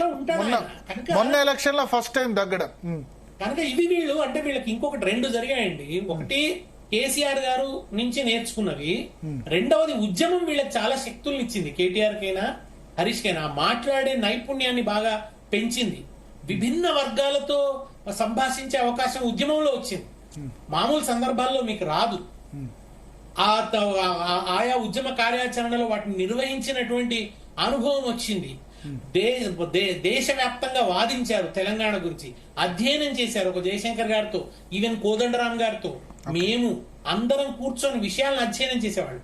అటు ప్రజలకు దగ్గరగా ఉండడం, ఇటు విషయాలను అధ్యయనం చేయటం, అసెంబ్లీలో ఎఫెక్టివ్ గా దాన్ని ప్రజెంట్ చేయటం, పనిలో అభివృద్ధిలో చక్కగా నిబద్ధతతో పనిచేయడం, ఇవన్నిటి కారణంగా వాళ్ళు అట్లా ఎవాల్వ్ అయ్యారు. కృషి ఉంది, వర్కహాలిక్ నేచర్ ఉంది. మీకు కేటీఆర్ ఎలా ప్రిపేర్ అవుతారు? ఆయన చాలా సీరియస్ గా ప్రిపేర్ అవుతారు. ఆయన అలా మాట్లాడుతున్నాడంటే, అంత ఫ్లోలో ఉన్నాడంటే ఎంత నిమగ్నత ఉంటే వస్తుంది. అది నేషనల్ ఇష్యూస్ మాట్లాడనివ్వండి, ఇంటర్నేషనల్ ఇష్యూస్ మాట్లాడనివ్వండి, ఎవరన్నా ఒక విదేశీ వాళ్ళు వచ్చినప్పుడు వాళ్ళతో ఏ మర్యాదతో ప్రవర్తించాలి, వాళ్ళతో ఎట్లా మాట్లాడాలి, ఎట్లా ఫెసిలిటేట్ చేయాలి, ఎంత హుందాగా మాట్లాడాలి, అన్ని విషయాల్లో తన శాఖలను నిర్వహించే దగ్గర గాని. ఎందుకంటే వెనక మాటలలో ముగ్గురికి వచ్చిందండి. మన కేసీఆర్ ది హరీష్ రావుకి వచ్చింది, కేటీఆర్ కు వచ్చింది, కవితకు కూడా వచ్చింది, అందరికి కూడా. సరే, ఇక్కడ ఇంకో విషయం ఏంటంటే ఇప్పుడు హరీష్ రావు గారు మొదటి నుంచి పార్టీని వదలను, బీఆర్ఎస్ ని వదలను, అలాగే కేసీఆర్ ని వదిలి ఎక్కడికి వెళ్ళనని చాలా సార్లు చెప్తూ వచ్చారు మీడియా ముందు కూడా. మరి కాంగ్రెస్ నేతలు మాత్రం హరీష్ రావు సొంతగా పార్టీ పెట్టుకోవాలనుకుంటున్నారు, బీఆర్ఎస్ లో మూడు ముక్కలాట నడుస్తోందని ప్రచారం మాత్రం ఆపట్లేదు, ప్రచారం జరుగుతూనే ఉంది. మరి బీఆర్ఎస్ లో ఇంత జరుగుతున్న గులాబీ బాస్ దీనిపై క్లారిటీ ఇవ్వాల్సిన అవసరం ఉందంటారు, ఏమంటారు? రెండున్నాయండి. ఒకటి, కాంగ్రెస్ నాయకులు ఉద్యమ కాలం నుంచి కూడా ఒక సెక్షన్ ఆఫ్ మీడియా పుకార్లని ప్రచారం చేయటం అనే దాన్ని ఒక కళగా అభివృద్ధి చేశారు. ఎన్ని తప్పుడు వార్తలు వచ్చేవంటే ఉద్యమ సందర్భంలో కూడా ఫలానా సందర్భంలో కేసీఆర్ మేధావులు ఇలా అవమానించాడు అనే వార్త వచ్చేది, ఏదో జయశంకర్ గారిని ఇలా అన్నాడు అని. వాళ్ళ పర్సనల్ టైంలో అక్కడ ఎవరున్నారు వీళ్ళకి ఎలా తెలుస్తుందండి? ఉత్తవి అన్నమాట, అంత ఊహాగానాలు, కావాలని ఆయన వ్యక్తిత్వానికి ఒక మాలిన్యాన్ని ఆపాదించడం కోసం చేసిన పనులు. అది ఎట్లా ఉంటుందంటే ఆ స్థాయిలో ఉన్న వ్యక్తికి దాని గురించి వివరణ ఇచ్చే అవకాశం కూడా ఉండదు, వివరణ ఇవ్వడం కూడా తక్కువగా అనిపిస్తుంది, చిల్లరగా అనిపిస్తుంది అనమాట, చౌకబారుగా ఉంటది. అట్లా మీరు మొన్న కూడా కేసీఆర్ గారు ఇంట్లో ఆయన అడ్డం పడి, ఆయనకు బాత్రూమ్ లో జారిపడి ఆయనకు తుంటి విరిగితే కుటుంబంలో కలహం జరిగి అట్లా జరిగిందని ప్రచారం చేశారు. నేను ఇంతకుముందు చెప్పాను వాళ్ళు ఎలా ఉంటారు కేసీఆర్ గారు ముందని. ఒక మాట మాట్లాడడానికి, ఒక ప్రతిపాదన పెట్టడానికి భయపడతారు ఇద్దరు, ఏమంటాడో ఎటువంటి రియాక్షన్ ఉంటుందో అని. అట్లాంటిది ఆయనతో వాళ్ళు ఆయనకు వ్యతిరేకంగా మాట్లాడడమో, ఆయనతో తగుబడమో అది జరిగే పని కాదండి. రెండో మాట రెట్టించారు. ఎమ్మెల్యేల మార్పు విషయంలో చాలా గట్టిగా పట్టుబట్టారంటారు కదా, హరీష్ రావు కేటీఆర్ చెప్పినా అప్పుడు కేసీఆర్ దానికి అంగీకరించలేదు అని, మొన్న ఎమ్మెల్యే టికెట్స్ మార్పు విషయంలో చెప్పడం అనేది వీళ్ళు వినయంగా చెప్పాల్సిందే. వినయంగా నా నాన్న కొంచెం వినండి, నాన్న డాడీ కొంచెం వినండి డాడీ, నిజం డాడీ ఇలా ఇన్పుట్స్ వస్తున్నాయి అంటే మాట్లాడకండి అని ఒక మాట అన్నాడు అనుకోండి, అయిపోతుంది అంతే, ఇంకా రెట్టించలేదు. అంటే ఇక్కడ కేటీఆర్ నేను 90% కేసీఆర్ కరెక్ట్ అయ్యారు, 10% సందర్భాలు ఇటువంటివి, ఏది ఎమ్మెల్యేల మార్పు దీని విషయంలో కనీసం 30-35 మందిని మార్చుంటే బీఆర్ఎస్ మళ్ళీ అధికారంలోకి వచ్చేది. సార్, నిర్ణయాల వరకు వస్తే టిఆర్ఎస్ కు వచ్చిన జయాలకైనా కారణం కేసీఆరే, టిఆర్ఎస్ కు వచ్చిన ఫెయిల్యూర్స్ కైనా కారణం కేసీఆర్, ఇంకొకరు రావడానికి లేదండి. ఓకే, ఆ నిర్ణయం ఏదైనా ఆయనే తీసుకున్నాడు. వినొచ్చు, అందరి నుంచి ఇన్పుట్స్ వింటారు, వినడని కాదు, తప్పకుండా అందరి అభిప్రాయాలు తీసుకుంటారు, అంతిమంగా ఒక నిర్ణయం తీసుకుంటారు ఆయనకు అర్థమైన స్థాయిలో, ఆయన ఆయన ఆయన పరిధిలోంచి. ఇంకా ఆ తర్వాత దాని గురించి చర్చకైన అవకాశం అంటే సందర్భం ఇప్పుడు 2006 కరీంనగర్ రాజీనామా చేసి ఉప ఎన్నికలు వెళ్ళడం సక్సెస్, మళ్ళీ 2007 లో వెంటనే రాజీనామా చేయడం మైనస్ అయింది కదా. 2009 మహాకూటమి వెళ్ళడం మైనస్ అయింది, తెలుగుదేశంతో వెళ్ళడం. ప్రజారాజ్యంతో వెళ్ళుంటే వేరే రిజల్ట్ ఉండేది అంటారు కదా. డెఫినెట్లీ మహాకూటమి దాంతో చంద్రబాబుతో వెళ్ళొద్దని నేను, జయశంకర్ గారు చాలా మందిని పట్టుపట్టాం. చిరంజీవి గారితో పోతే ట్రంప్ కార్డు మన చేతుల్లో ఉంటుంది. తర్వాత చిరంజీవికి తెలంగాణ ప్రజల పట్ల అంత వ్యతిరేకత లేదు, చిరంజీవి మనం చెప్పినట్టు వినే పరిస్థితులలో ఉంటాడు, మన టర్మ్స్ అండ్ కండిషన్ కు నిబద్ధుడై ఉంటాడు, ఆయనకు రాజకీయ అనుభవం తక్కువ. కానీ చంద్రబాబు అలా కాదు, చంద్రబాబుకు చాలా తెలివితేటలు ఉన్నాయి, ఆయన చాలా ఆరితేరిన వాడు ఈ ప్రతివ్యూహాలలో. మీరు ఆయనను కౌగిలించుకోవడం ధృతరాష్ట్ర కౌగిలి. తర్వాత భావజాల వైరుధ్యం తీవ్రంగా ఉంది తెలుగుదేశంతో, అది యాంటీ తెలంగాణ పార్టీ అని ప్రజలు నమ్ముతున్నారు. దాంతో మన పొత్తుకు ఆమోదం రాదు, దీన్ని మనం సమర్థించలేము అని మేమందరం చెప్పినాం. కానీ వాళ్ళు పొలిటికల్ గా ఆలోచించారు. దానికి ఒక మీడియా ఉంది, శక్తి ఉంది, మనుషులు ఉన్నారు, ధనం ఉంది, వీటన్నిటితో కాంబినేషన్ కనుక డెడ్లీ అవుతుంది అనుకున్నారు. తెలుగుదేశం చాలా లాభపడ్డది, 40 సీట్లు వచ్చాయి తెలంగాణలో అవుట్ ఆఫ్ 90. అప్పుడు 90. అవును అవును, అప్పుడు జరిగింది అదే సార్. అప్పుడు 119లో 40 సీట్లు, 40 సీట్లు ఇక్కడ నుంచి వచ్చాయి. 50 సీట్లు పోటీ చేస్తే 40 వచ్చాయి తెలుగుదేశంకు ఇక్కడ. బట్ టిఆర్ఎస్ నష్టపోయింది. గొప్పగా వ్యూహాలు పన్నిన మాట వాస్తవం. అలాగే కొన్నిసార్లు ఆయనకు అంచనాకు అందని పద్ధతులలో ఆయన ఒక్కోసారి అసలు సాధారణమైన వాళ్ళకి అర్థమవుతుంది కూడా ఆయన విరుద్ధమైన నిర్ణయం తీసుకొని దెబ్బతిన్న పరిస్థితి కూడా ఉన్నాయి. ఓకే, సో కేసీఆర్ ఉండే లిమిటేషన్స్ కేసీఆర్ ఉన్నాయి, లేవని అనుకోలేం కదా ఎవరైనా. అల్టిమేట్ గా ఎవరైనా సరే స్ట్రాటజీ సక్సెస్ అయిందని అనుకోవాలి. తెలంగాణ రాష్ట్రం వచ్చింది కాబట్టి మోస్ట్ ఆఫ్ హీ స్ట్రాటజీస్ అంతే అన్ని రాజకీయ పార్టీలను లైన్లోకి తీసుకురావడం, 36 రాజకీయ పార్టీలతో అప్పుడు ప్రణబ్ ముఖర్జీ కమిటీకి లేఖలు ఇప్పివ్వడం, ఈవెన్ తెలుగుదేశం కూడా తెలంగాణకు జైగొట్టాల్సి వచ్చింది, ప్రజారాజ్యం జైగొట్టాల్సి వచ్చింది, కాంగ్రెస్ సెకండ్ ఎస్ఆర్సీ అనేది జైగొట్టాల్సి వచ్చింది. అందరూ లైన్ లో ఫాల్ అయ్యారు. మీరు అన్నది అదే భరత్. అప్పుడు మాకు కేసీఆర్ గారు చెప్పింది కూడా అదే, మనం తెలుగుదేశంతో జైగొట్టిస్తున్నాం కదా, తీర్మానం చేయిస్తున్నాం కదా, అంటే ఒక ప్రధానమైన అడ్డంకి తొలగిపోతున్నది. ఆయన ఫిక్స్ అయిపోయారు అక్కడ చంద్రబాబు నాయుడు. మీకు హరగోపాల్ గారు ఇప్పటికే అంటుంటారు, చంద్రబాబు నాయుడు గారు ఆ నిర్ణయం తీసుకోవడం తప్పు, అది ఆయన పార్టీ స్వభావానికి తగని నిర్ణయం, ప్రజలకు అనుకూలమైన నిర్ణయమే అయినా తెలంగాణ ప్రజలకి ఆయన పార్టీ స్వభావానికి అది అననుకూలమైనటువంటి ప్రతికూలమైనటువంటి నిర్ణయం అని అన్నాడు. ఆ నిర్ణయం తీసుకునేలాగా ముగ్గులోకి లాగింది కేసీఆర్. అండ్ అందుకనే తెలంగాణ ఉద్యమానికి కేసీఆర్ కాంట్రిబ్యూషన్ మామూలు కాంట్రిబ్యూషన్ కాదది. దాన్ని ఇలా చాలా కోణాల నుంచి చూడాలి. ఓకే, సో ఇప్పుడు ఎట్లా? ఇప్పుడు అధికారం కోల్పోయింది, ఇప్పుడు ఒక సిచ్యువేషన్ ఓడిపోతారని అనుకోలేదు కేసీఆర్, అయితే ఊహించలేదు. లాస్ట్ 1 month లో కొంత సెన్స్ అయింది.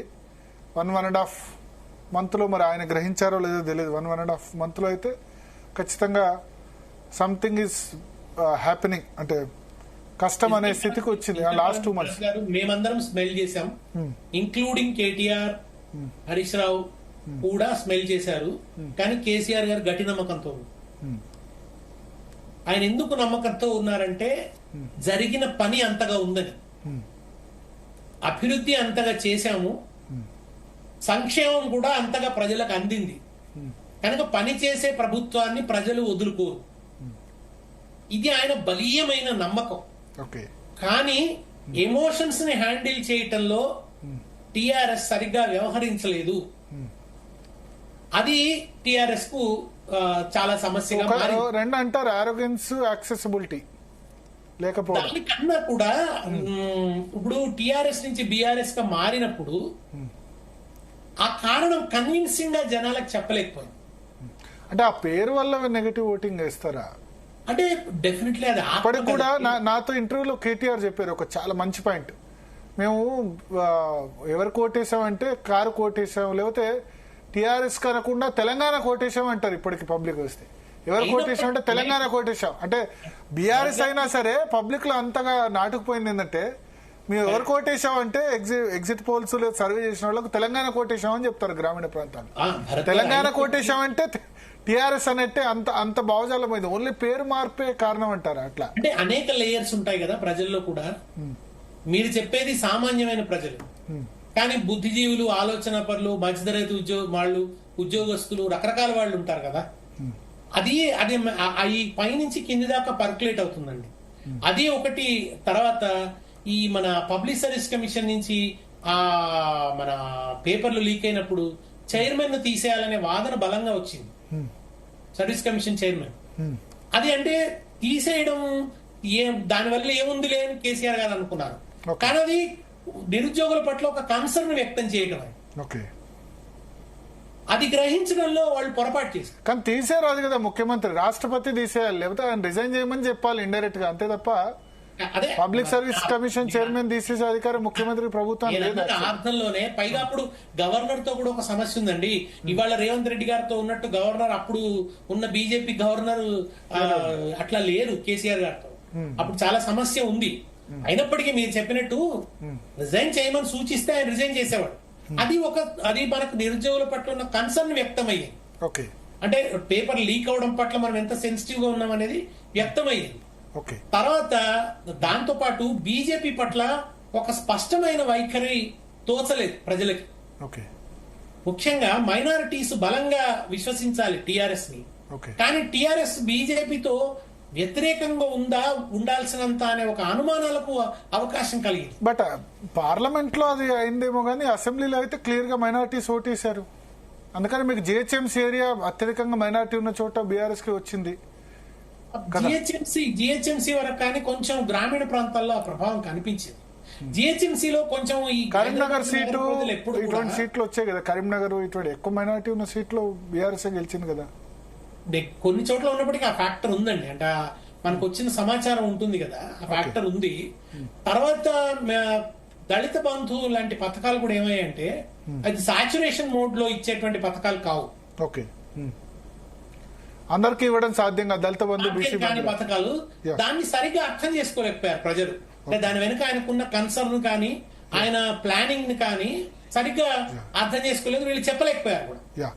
ఒక్క నిమిషం దేశపతి గారు, మీరు లైన్ లో ఉండండి. వి ప్రకాష్ గారు ఉన్నారు ఇదే విషయం మీద మాట్లాడేందుకు. ప్రకాష్ గారు నమస్కారం. భరత్ గారు నమస్కారం. ప్రకాష్ గారు నమస్కారం. దేశపతి గారు నమస్కారం. వింటున్నాను.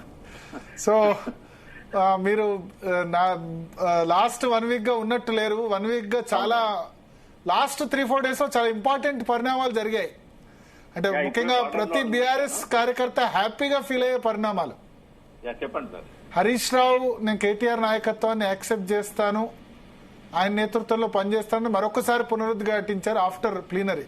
అంటే ప్లీనరీ తర్వాత ఎక్కడికి వెళ్తుంది హరీష్ రావు భవితవ్యం ఏంటి అని చాలా మందిలో స్పెక్యులేషన్ ఉంది. దాన్ని అన్నిటికీ ఆయన తెరదించారు. ఇవాళ కేటీఆర్ వెళ్లి హరీష్ రావును కలిశారు. సో ఎట్లా మీ నాయకత్వం అంటే నా దృష్టిలో నాయకత్వాన్ని అంగీకరించడం అంటే పార్టీగా వర్కింగ్ ప్రెసిడెంట్ గా ఆయనను సెలెక్ట్ చేసిన రోజే ఆయన నాయకత్వం కింద నేను పనిచేసి చెప్పారు రావు గారు. కాబట్టి అది మళ్ళొకసారి పునరుద్ఘాటించారు తప్ప కొత్త ఏం లేదు. But after elections first time అన్నారు కదా, ఎలక్షన్ లో బీఆర్ఎస్ ఓడిపోయిన తర్వాత ఇది ఫస్ట్ టైం అన్నాడు. అంతకుముందు కరోనా సమయంలో అన్నారు, మీరు అన్నది కరెక్టే. నాయకత్వం అంటే మీరనే నాయకత్వం వేరు, నేననే నాయకత్వం వేరు. ఓకే, నేననే నాయకత్వం పార్టీ నాయకునిగా ఆయన అంగీకరించి ఆయన నాయకత్వం కింద పనిచేస్తామని అన్నాడు. ఓకే, ఒకవేళ ముఖ్యమంత్రికి సంబంధించింది అయితే ఆ ప్రశ్న ఇప్పుడు తలెత్తడానికి అవకాశమే లేదు. ఎందుకంటే దేశపతి గారికి తెలుసు, నాకు తెలుసు. భీష్మునికి ప్రాణాలు ఎప్పుడు పోవాలని, భీష్ముని ఎప్పుడు దిగిపోవాలా సీఎం సీట్లో నుంచి అనేది రేపు ఎన్నికైన తర్వాత కేసీఆర్ గారు డిసైడ్ చేయాల్సిందే తప్ప ఇంకెవరో డిసైడ్ చేయలేరు. KCR third term KCR CM అధికారం వస్తే 100% ఆయనే ఉంటారండి. ఇప్పుడు కావాలని చెప్పి ఏంటంటే కొంత రూరల్ లో కేటీఆర్ గారికి అంత అనుకూలంగా ఉన్నట్టు లేదు గతంలో కూడా. అంటే రూరల్ పీపుల్ కి బాగా కనెక్ట్ అయిన, అర్బన్ పీపుల్ కి బాగా కనెక్ట్ అయిన నేత కేటీఆర్ గారు. ఇద్దరికి ఎబిలిటీస్ ఉన్నాయి, ఇద్దరు సీఎం సీట్ కు అర్హులే. కానీ ఇక్కడ ప్రాబ్లం ఏంటంటే ఆ సీటు ఖాళీ లేదు కదా. రేపు వచ్చినా కూడా కేసీఆర్ గారే కూర్చుంటారు. ఆయన ఆలోచించినవి, ఆయన ప్రణాళికలు రాయించినవి, తెలంగాణ ఎట్లా చూడాలి, బంగారు తెలంగాణ ఎట్లా చేయాలి, ఆ కళలన్నీ నెరవేరేదాకా ఆయన ఎందుకు ఇస్తారండి ఆ సీట్? ఎవరికి ఇవ్వరు. ఒకసారి 2021లో ఇద్దాం అనుకున్నారు కదా, 2021లో ఆలోచించారు. ఆయన ఏమనుకోలేదండి, ఆయన ఏమనుకోలేదు. మీరు ఒకసారి అది ఆ రోజు మీడియా లేదు కానీ నేను దేశపతి గారు హాల్లో ఉన్నాం. ఆ రోజు ఏం చెప్పాడు, నాకేమైంది, నేనేమన్నా అనారోగ్యంతో ఉన్నానా, నేనేమన్నా ముసలోని అయిపోయినా, ఎందుకు ఇవ్వాలి, నేను ఎందుకు దిగిపోవాలి, కొంతమంది మంత్రులు ఇట్లా మాట్లాడుతున్నారని చెప్పి ఆ మంత్రులను ఆ మీటింగ్ లో అలా గట్టిగా వార్నింగ్ ఇచ్చాడు ఆయన. దానికి 3 నెలల ముందు ప్రధానమంత్రి నరేంద్ర మోడీతో కూడా చెప్పారు. నరేంద్ర మోడీ వచ్చి బహిరంగ సభలో ఎలక్షన్ క్యాంపెయిన్ లో చెప్పారు కదా. ప్రధానమంత్రి ఆయన మధ్యలో ఎవరేం మాట్లాడుకున్నారనేది మనకు తెలియదు. ఇప్పుడు కూడా ఒక కాన్స్పిరసీ నడుస్తున్నది. ఏంటంటే మళ్ళీ ఇది బీజేపీకి ఉపయోగపడే కాన్స్పిరసీ. అంటే రేపు గెలిస్తే మీరు ప్రజలు కనుక కాంగ్రెస్ తో ఇవాళ విభేదించి మళ్ళీ మీరు టీఆర్ఎస్ ని ఎన్నుకుంటే అది కేటీఆర్ చేతిలో పెడతాడు తప్ప ఆయన ఉండడు. అంటే ప్రజల్లో కేసీఆర్ గారికి ఉన్న మైలేజ్ వేరు. ఇవాళ ప్రజలు కేసీఆర్ కావాలని కోరుకుంటున్నారు. కాబట్టి నాయకత్వాన్ని మార్చడం అనేది నాకు తెలిసినంత వరకు కేసీఆర్ గారు అటువంటి నిర్ణయం తీసుకుంటారని నేనైతే అనుకోవట్లేదు. ఓకే, మళ్ళీ బట్ కేటీఆర్ కు మీరు అన్నట్టు అర్బన్ ఏరియాలో చాలా, హైదరాబాద్ లో ఇప్పుడు జిహెచ్ఎంసీలో మొన్న ఈ 39 సీట్లలో దాదాపు 18-19 సీట్లు ఈ ఏరియాలోనే వచ్చాయి కదా, హెచ్ఎండి ఏరియాలోనే కదా. కష్టపడ్డాడు కదా, 65 అండర్ పాస్లు, తర్వాత స్ట్రాటజిక్ నాలా డెవలప్మెంట్ ప్రోగ్రామ్ ఎన్ని చేస్తాడండి ఆయన. ఒక గంట సేపు చెప్పుకుంటా పోవచ్చు. కేటీఆర్ గారు ఆయన మైండ్ లో నుంచి వచ్చిన అనేక రకాల ప్రణాళికలు అద్భుతంగా ఆయన అమలు చేయగలిగాడు కదా. ఒక ఎగ్జాంపుల్ చెప్తాను నేను. కైతలాపూర్ ఫ్లైఓవర్ అని ఒకటి ఉంది రెయిన్బో విస్టాస్ బ్యాక్ సైడ్ కూకట్పల్లిలో. ఒక ఐటీ నిపుణుడు ఎవరో ఒక చిన్న మెసేజ్ పెట్టారు మార్నింగ్ 10 o'clock కి. ఈ రూట్ లో బాగా ట్రాఫిక్ అవుతుంది, ఈ రైల్వే లైన్ పైనుంచి ఒకటి కనెక్ట్ చేసినట్టయితే బాగుంటది అని జస్ట్ మెసేజ్ పెడితే దానికి తమ్మునేలు పంపి తంబు పెట్టి సాయంత్రం 4 గంటల లోపల సర్వే చేయించి తెల్లవారే ఈ ఆర్డర్స్ ఇష్యూ చేసి 8 నెలల్లో ఫ్లైఓవర్ కంప్లీట్ చేశాడు. అంటే ఆయనకున్న ఇనిషియేటివ్ గానీ, ఆయనకున్న ఆ డైనమిజం గానీ, అది డెఫినెట్ గా అర్బన్ పీపుల్ ఆయనతో ఉన్నారు, ఇప్పటికీ ఉన్నారు, అప్పుడు ఉన్నారు, ఎప్పుడు ఉంటారు. బట్ అంటే మరి మీరు అంటారు కదా, ఇంకా ప్రజలు కేసీఆర్ నే కోరుకుంటున్నారు, అంత యాక్సెప్టబిలిటీ లేదు అన్నట్టు అంటున్నారు కదా. లేదు యాక్సెప్టబిలిటీ లేదని నేను అనలేదు. కేటీఆర్ గారికైనా హరీష్ రావు గారికైనా 100% ప్రజల్లో యాక్సెప్టబిలిటీ ఉంది. కానీ కేసీఆర్ గారు చేసిన పనులు ఏవైతున్నాయో గత 2 టర్ములు కూడా, ఆ విషయంలో ప్రజలకు చాలా మేలు జరిగింది. అందుకని ఆయననే సీఎం గా వాళ్ళు మళ్ళీ కేసీఆర్ సీఎం కావాలని కోరుకుంటారు. హలో, ఆల్టర్నేటివ్ గా కేటీఆర్ గారు వస్తారు ఆ పొజిషన్ లోకి. ఓకే అంటే ఆ విషయంలో క్లారిటీ వచ్చింది ఇప్పుడు మొన్న హరీష్ రావు స్టేట్మెంట్ తోటి. ఎప్పటి నుంచో ఉందండి ఆ క్లారిటీ. మీకు ఒకటి చెప్పనా, నేను కేసీఆర్ గారు కనుక ఇంకొక రకంగా ఆలోచించుంటే ఆ 2వ టర్మ్ ప్రారంభంలోనే హరీష్ రావు గారిని మంత్రి పదవి నుంచి పక్కకు పెట్టినప్పుడే ఆయనే పరోక్షంగా హరీష్ రావు గారితో పార్టీ పెట్టించాల్సి ఉండే. ఈ రేవంత్ రెడ్డి ఈ శని ఉండకపోయేది. ఇప్పుడు హరీష్ రావు గారే సీఎం ఉండేవారు. ఆ తెలంగాణకే చాలా లాభం జరిగేది. కానీ ఎందుకో ఆ రోజు ఆలోచన కేసీఆర్ గారికి రాలేదు. ఎందుకంటే ఆయన ప్రతిపక్షం ఇంకా లేవదు అనుకున్నాడు. మళ్ళీ ప్రతిపక్షానికి అధికారం రావడం అనేది సాధ్యం కాదనుకున్నాడు. ఆయన మనసులో బహుశా సింగపూర్ అధినేత లీ క్యూఆన్ యూ ఉండి ఉంటాడు. ఎందుకంటే అక్కడ 50 ఏళ్ల నుంచి ప్రతిపక్షాన్ని లేవకుండా చేశారు అక్కడి పాలకులు లీ క్యూఆన్ గాని, ఆయన కొడుకు గాని. సో మొట్టమొదటి దేశం ఆయన విజిట్ చేసిన సింగపూరే కాబట్టి ఆయన బయోగ్రఫీలు అన్ని కూడా ఆయన చదివి ఉంటాడు. కాబట్టి తప్పకుండా సింగపూర్ తరహాలో అభివృద్ధి చేయాలి, సింగపూర్ తరహాలని హెడేక్ లేకుండా చేయాలి ప్రతిపక్షాలది అనేది ఆయన మనసులో ఉండి ఉంటది. కానీ ప్రతిపక్షం మనం నొక్కేసినంత మాత్రాన పోద్దని ఎవరం అనుకోవాలి. ఉద్దేశంలో అప్పుడు హరీష్ రావుతో మంత్రి పదవి ఇవ్వకుండా పార్టీ పెట్టిస్తే హరీష్ రావు అధికారంలోకి వచ్చేవాడు, కాంగ్రెస్ వేరే వాళ్ళు వచ్చే అవకాశమే లేకపోయేది. ఒక తెలంగాణకు మళ్ళొక స్వీయ పాలన అనేది ఉండేది, మళ్ళీ ఒక తెలంగాణ పార్టీ అనేది ఉండేది. వాళ్ళ ఇంట్లో ఆ సంబంధాలు ఎప్పుడు ఉంటాయి. మామ, అల్లుడు, దేశపతి గారు అన్నయ్యన్నీ కూడా 100% నేను సమర్థిస్తున్నా. వాళ్ళ మధ్య ఎటువంటి విభేదాలు ఉండవు. భరత్ గారు, రాజకీయంగా కొన్ని టాక్టిక్స్ అవసరమై ఉండేవి. ఆ టాక్టిఫుల్ గానే ఆయన ఒక పార్టీ పెట్టించుంటే బాగుండేది అని అంటున్నా. ఓకే, పార్టీ పెట్టించి ఉంటే అంటే హరీష్ రావుకు కేసీఆర్ చెప్పి లేకపోతే మంత్రి పదవి ఇవ్వకుంటే పార్టీ పెట్టేవాళ్ళు అంటారా? అట్లా పార్టీ పెట్టేవాడు కాదు, పార్టీ పెట్టించుంటే బాగుండేది. ఆయన కేసీఆర్ కి ఎంత లాయల్గా ఉంటారో చెప్పడానికి వేరే ఉదాహరణ అవసరం లేదు. ఆ రోజే ఆయన పార్టీ పెట్టేవాడు కదా. ఒకవేళ కనుక కేసీఆర్ గారి మీద ఆ లాయల్టీ ఆయనకు లేకపోతే, ఆ కోపం లేకపోతే, ఆయనకు ఆ లాయల్టీ లేకపోతే, అంటే అప్పుడు ఇద్దరికి ఇవ్వలేదు, కేటీఆర్ కూడా మంత్రి పదవి ఇవ్వలేదు, ఇద్దరిని ఒకటేసారి తీసుకున్నారు మంత్రివర్గంలోకి కదా. అవును తీసుకున్నారు, బట్ కేటీఆర్ ని ముందు తీసుకున్నారు. ఇద్దరు ఒకటేసారి వర్కింగ్ ప్రెసిడెంట్. కరెక్ట్. అంటే అక్కడ కాకపోతే కేటీఆర్ కు వర్కింగ్ ప్రెసిడెంట్ ఇచ్చారు, అధికారంలోకి వచ్చిన 4 రోజులకే వర్కింగ్ ప్రెసిడెంట్ ఇచ్చారు, మంత్రివర్గంలో మాత్రం తీసుకోలేదు. అంటే కీడించి మేలంచాలంటారు కదా భరత్ గారు. రేపు ఒకవేళ ఏదన్నా ఇప్పుడు ఒకటి హరీష్ రావు గారు కనుక నిజంగానే పార్టీ పెట్టుంటే ఏం జరిగేదంటే టీఆర్ఎస్ పట్ల అసంతృప్తి ఉన్న వాళ్ళంతా హరీష్ రావు గారు పార్టీలో పోయేవాళ్ళు. ఇప్పుడు అధికారంలో కాంగ్రెస్ ఎట్లా వస్తుందండి? హరీష్ రావు గారే వచ్చేవారు.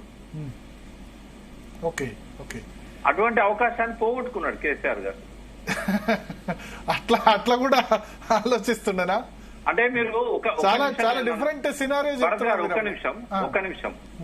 ఇప్పుడు ఒక భారతదేశానికే ఒక వెస్ట్ బెంగాల్లో ఒక గోల్డెన్ పిల్లర్ అనేవాళ్ళు ఆయన అప్పటి చీఫ్ మినిస్టర్ ని ఆయన జ్యోతిబస్ దించేశాడు కదా, ఆయన పేరు నాకు గుర్తు రావట్లేదు, సిద్ధార్థ శంకర్ రాయ్. ఆయన చీఫ్ మినిస్టర్.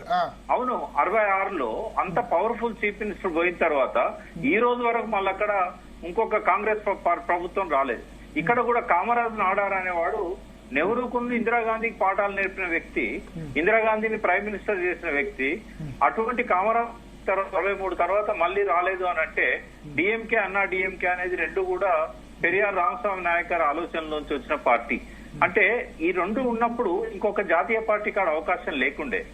అక్కడ కూడా ఇంకో జాతీయ పార్టీకి అవకాశం లేకుండా సిపిఎం గాని, మమతా బెనర్జీ గారు గాని సక్సెస్ చెప్పగలిగారు. తెలంగాణలో కూడా అదే పరిస్థితి ఉండేది. ఇటు తెలంగాణకు లాభం అయ్యేది, అటు కేసీఆర్ లాభం అయ్యేది. కానీ ఆయన ఎందుకు అటువంటి ఆలోచన చేయలేదు. ఇప్పుడు అవకాశం లేదండి. ఇప్పుడేమంటారు? ఇప్పుడు అవకాశం హరీష్ లేదు. కేసీఆర్ మధ్య పూర్తిగా ప్యాచప్ అయిపోయింది, ఇంకా క్లారిటీ వచ్చేసింది. లీడర్స్ వాళ్ళ మధ్య మనస్పర్ధలు ఎప్పుడు వచ్చాయి భరత్ గారు?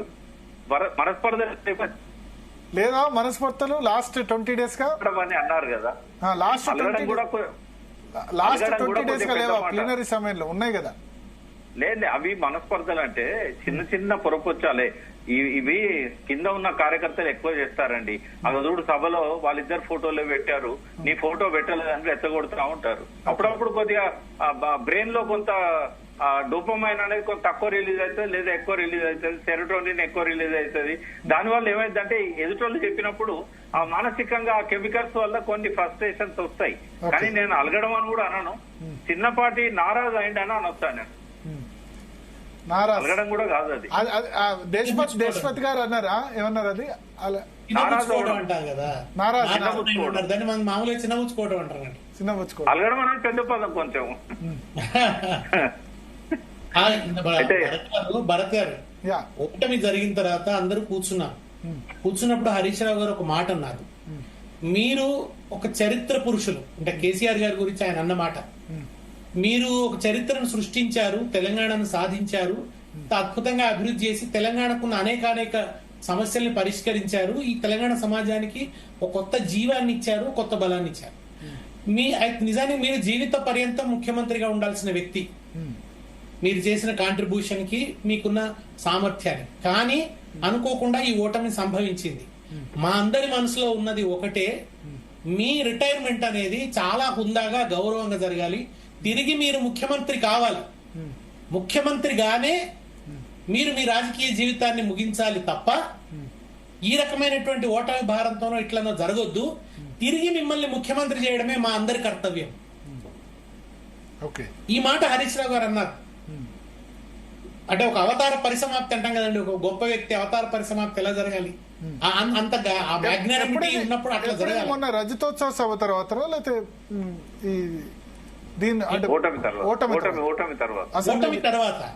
ఓటమి తర్వాత హరీష్ రావు గారు అన్న మాట ఇది.